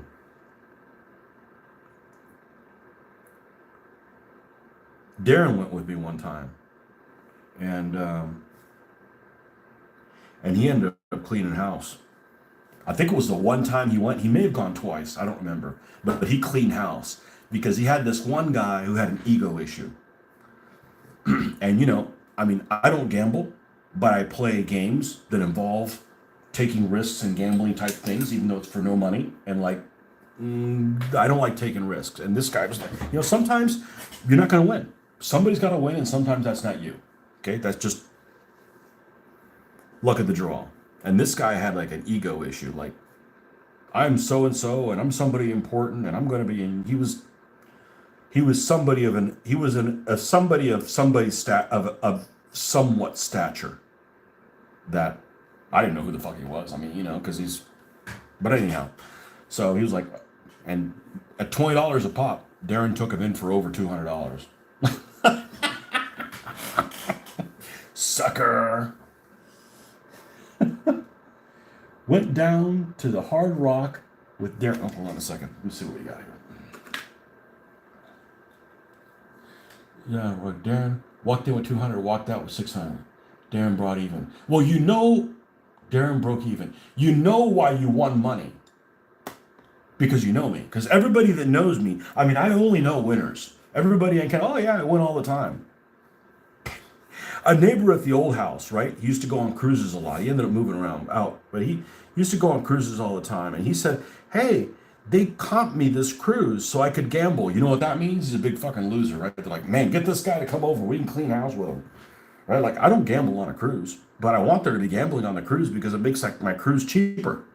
Because, you know, like, man, we're going to rake a third of these people out of money. You know, I'm like, and don't get me wrong, I don't mind gambling, but it's like, if there was like a limit, like, all right, I'm going to play for 8 hours and I don't care if I'm down $200, right? But I'm going to get 8 hours worth of enjoyment or whatever. And it's not like I mean, there's a chance to win or whatever, but like $200 lasts you what, 20 minutes? Like, no, that's just not me. I don't live that kind of lifestyle, you know? Howdy, just random scroll. Oh, man, I can't see. Random scroll here with a friendly hydration reminder. Okay, drink. Maybe this weekend we'll have a drink on. But you know, my idea is take a little shot glass and sip on it. Because if I have too much to drink while I'm doing this, all of a sudden I lose interest in it. But I never drink. I'm alcohol that goes bad in the house, basically. Now food, I can mess up some food. That's my addiction. Food. Food. Not alcohol. Thanks for stopping by, man. Yeah, this vertical video, you get people that come by here like, man, I didn't know you did this. I'm like, I've been doing this for a couple of years, but they just don't get it. They don't get the suggestions. YouTube doesn't suggest it to them because it's not a vertical video. And I don't like the vertical video because it's kind of limited in view. It's limited in resolution and it's limited in view. Always remember alcohol is dehydrating. Another reason why I don't drink. Absolutely. And so is sugar. So one of the worst things you can have is have a lot to drink and have like, sugar. Now, one thing I found out recently, maybe people know this all the time, but when I have had a drink late in the day, like in the evening, and I have, well, what I call a hangover is just like a lingering dehydration headache. Just a lingering, that's a, I don't do well with late in the evening, especially like beer. Beer would just totally mess me up from the standpoint of having that headache. I decided to, the next morning, drink a Gatorade. Drink a Gatorade, and it made a huge difference. Like, along with water, but like the Gatorade made a big difference. And maybe people know that all the time, but I'm not talking about getting drunk. When I say I'm getting drunk, I mean I got a heavy buzz. I shouldn't be driving, right? My definition's probably exaggerated, but still, I rarely drink because that headache is. I mean, there's few things I want less than a headache. I mean, I can't think, and but yeah, sugar.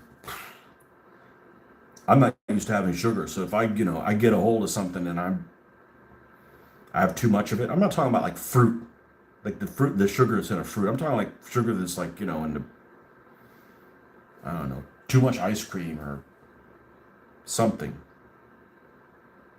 I used to go to these game conventions, and I'd be so busy playing the tournament, I wouldn't have time for lunch. Instead of having time for lunch, I would go and I'd grab like 2 peanut M&Ms, right? So I wouldn't be hungry. Well, I don't ever have chocolate, right? So you're not used to having chocolate. Your body's not fighting it. I'd get these huge headaches, and I couldn't figure out why. Like, I've had too much sugar, man. I was dehydrating myself. Oh, what do we got here? Da-da-da-da-da-da. Wow, so cool. The Panzer 38 is so detailed. Keep up the good work. Thanks, man. Mind if I ask why you paint these models? Just for the painting's sake, or do you play table? So I'm doing these now for the therapy, so I don't go crazy. Because this is like, everything goes well here. I even do this in the morning before I go to work. keep me from ending up on the news. No, seriously, it's therapeutic. It's like things go well, but it's to do them and also to eventually to play a game with them. But the game isn't the big motivator, and people that like playing games don't understand that. Hey, we're gonna play. We're gonna play.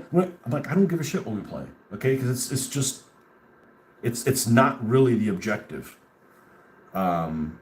You want to play a game? Fire up the computer or something like that. Well, it's not the same. I know it's not, but I don't want to build these in a scale that, like, for instance, you build a diorama and like, okay, they just sit there. Like, no, they're like useful potentially.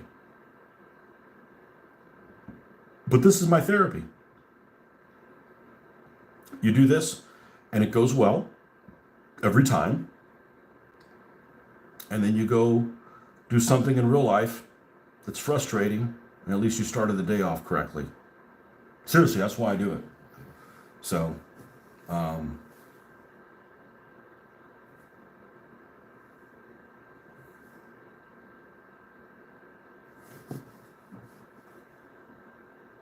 it keeps me from quitting.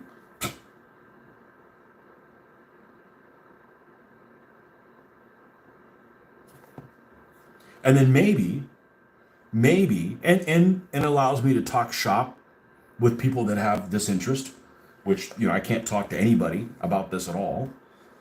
Even the people I game with, they don't give a shit about these models. Like, yeah, I just want to roll dice. They don't give a shit about the history or the markings or any of that stuff. Most of them don't.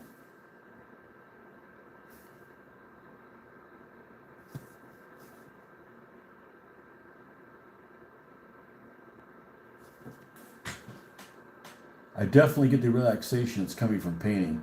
Helps to stay focused. Absolutely. Yeah, and then, maybe somebody will see something that maybe I'll do something that helps somebody out. Like maybe they can't figure out how to do something. Man, ask me. Maybe it's something that I've mastered. Maybe it's something I don't know how to do, but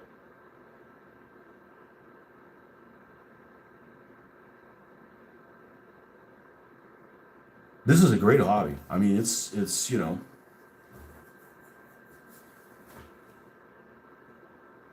cheap. It's really cheap. And the only thing I don't like about this, and I mentioned this the other day to my wife, is like if I spent all day doing this, my day would seem like it'd go like this. I mean, be gone in a heartbeat. This is like great for like if somebody's like serving like a life sentence. Like, how long are you gonna be in here? 50 years. I'm like, cool. I got a whole Panzer division of paint.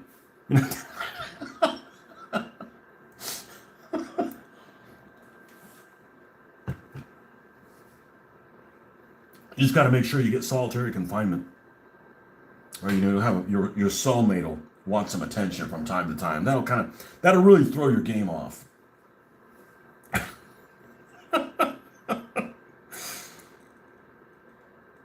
Oh man.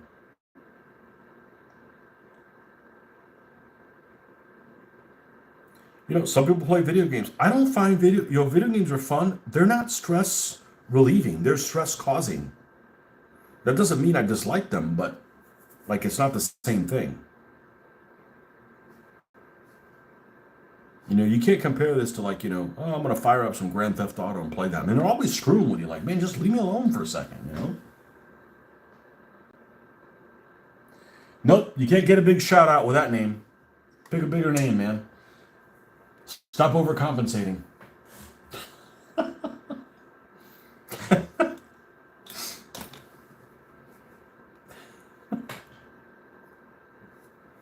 Yeah, we had one of those come in earlier. It's the wrong channel for you, man. A couple of weeks ago, I had somebody who was like, "Hey, I'll pay $100 to eat a cockroach." I'm like, "You're asking the wrong person."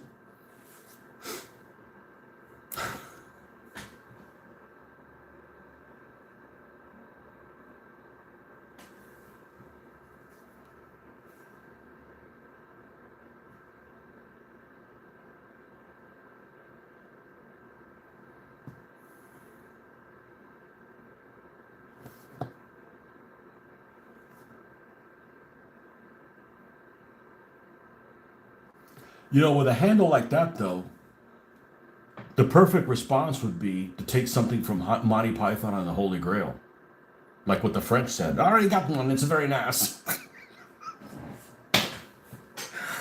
Oh, man.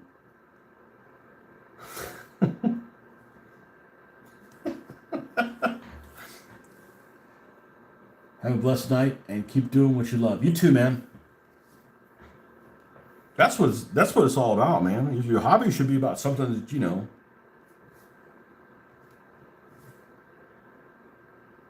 that keeps you positive. I really don't tolerate anybody that's like poo pooing other people in their hobby. Like there's certain things that I play, there's certain scales I play it in, and that's what I do. And if you want to do something different, by all means, man. Not one of these people's like, you don't play in this scale, you're a dumbass. I said, well, I don't try to convert anybody, and I don't want to be converted. Like, leave me alone.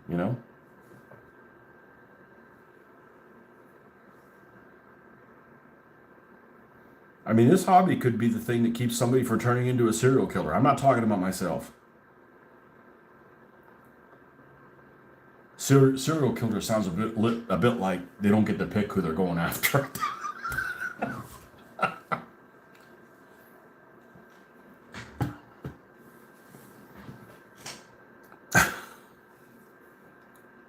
Going after randos.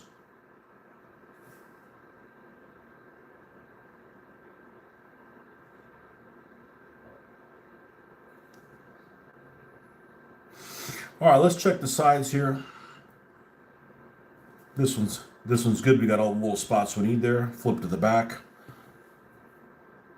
course, we still have the rusty bits. That looks good. These little bolts here. This is like holy hex bolts. Holy rivets. Rivets ahoy. We have a ton here on the front. It takes a long time to do it. Once you do it. You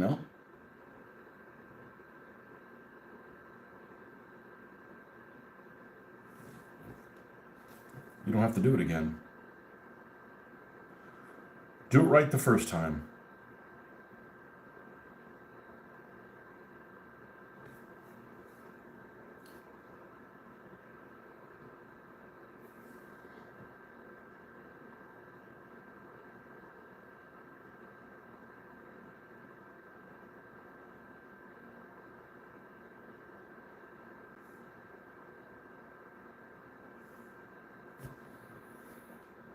Well, just remember, if you ever have a really frustrating day at work, now you can just go through the drive-through and have somebody spill hot tea on your lap and never have to work again.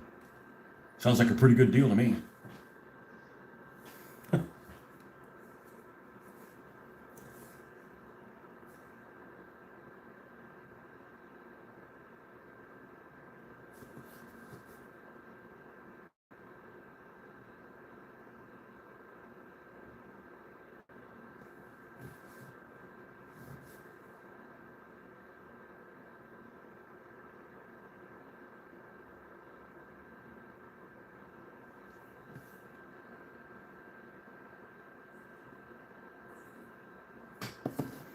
Okay.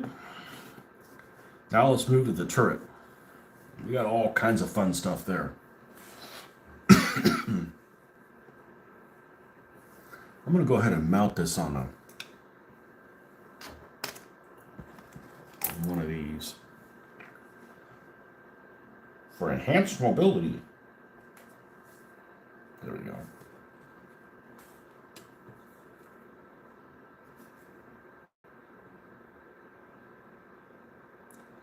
Now, I was a bit disappointed to find out that if you use an enamel to do this instead of this acrylic, I haven't really noticed any better results. I end up creating a lot of work for myself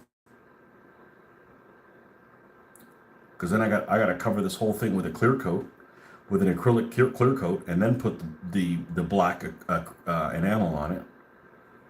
I just don't see any point in doing that until the very end when we're sealing it.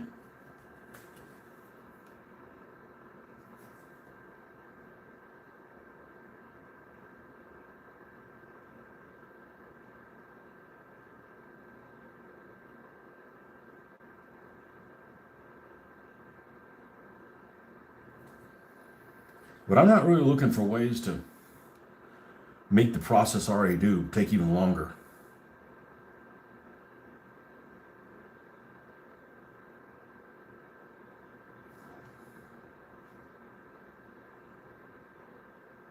We already take plenty long.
I think what we're going to do is we're going to finish this guy all the way up before we mess with the other ones.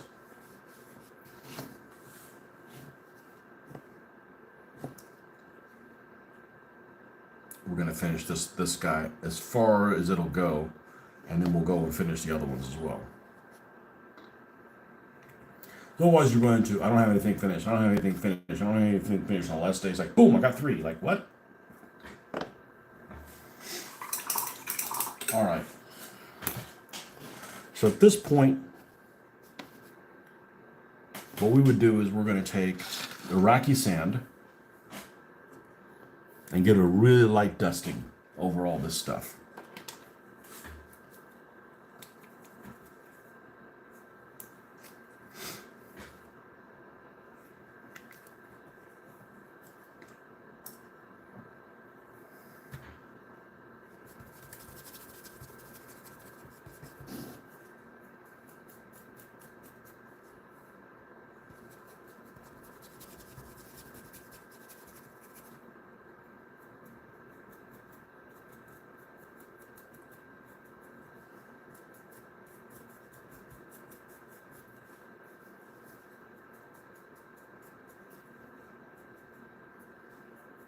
Especially over the top of these little rivets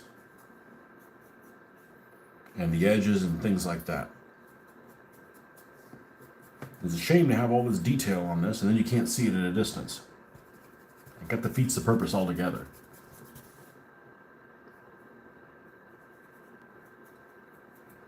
and paint all this stuff. By God, you want people to see it.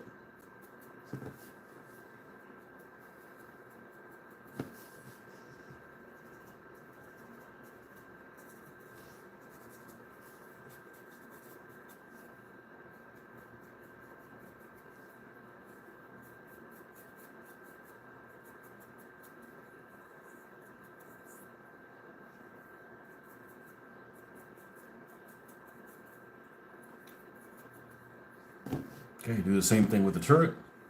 Now, the only thing I'm not sure about on this is, like I said, I picked this particular paint scheme because I wanted something a little bit different. I want this group of three to be different than the other ones. And what's different about this group of three is that they don't have the turret numbers on the side of the turret, which is pretty darn unusual. Considering some of these have numbers that are uber prominent. This one would not have any at all on the side. We added them to the back just so you have some kind of descriptor, but the numbers are down here at the bottom of the hole.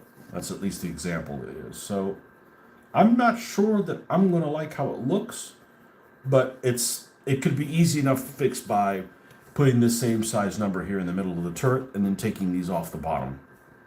So it's not like it's an issue, but I would like them to be different. Each group of three, just for variety. So I'm not convinced that I'm not going to like how it looks, but we're keeping an eye out for that. Now, let me put my glasses on and step away from them so I can see what this looks like. I think they're going to be okay. I think I'm okay with them. It's not like they don't have any numbers on them. They got them down here. They got them on the back of the turret. It's still noticeable. We still have drippings to do on them, little rusty bits.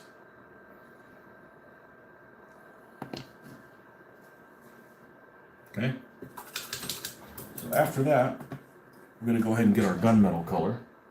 And we're going to touch up the little gun barrels on the machine guns.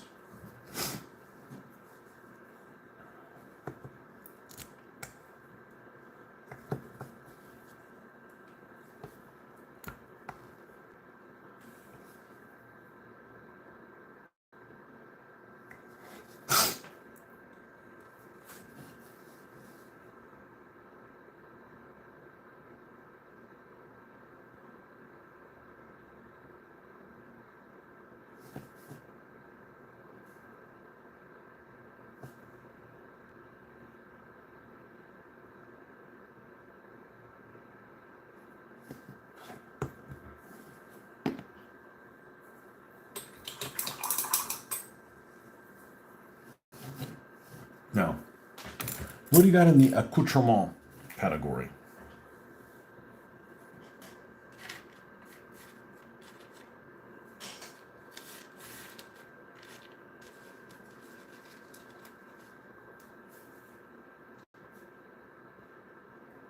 Looks like a sleeping bag.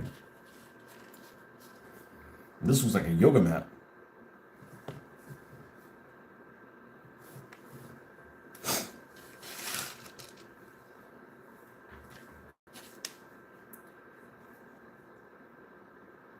Yeah, a couple of these are going to have the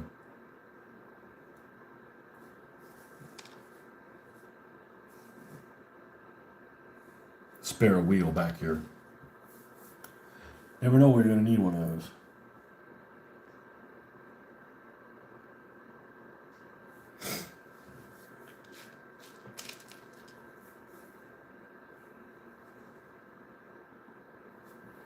Now let's look at the other ones. I don't want stuff exactly in the same place these other ones have it.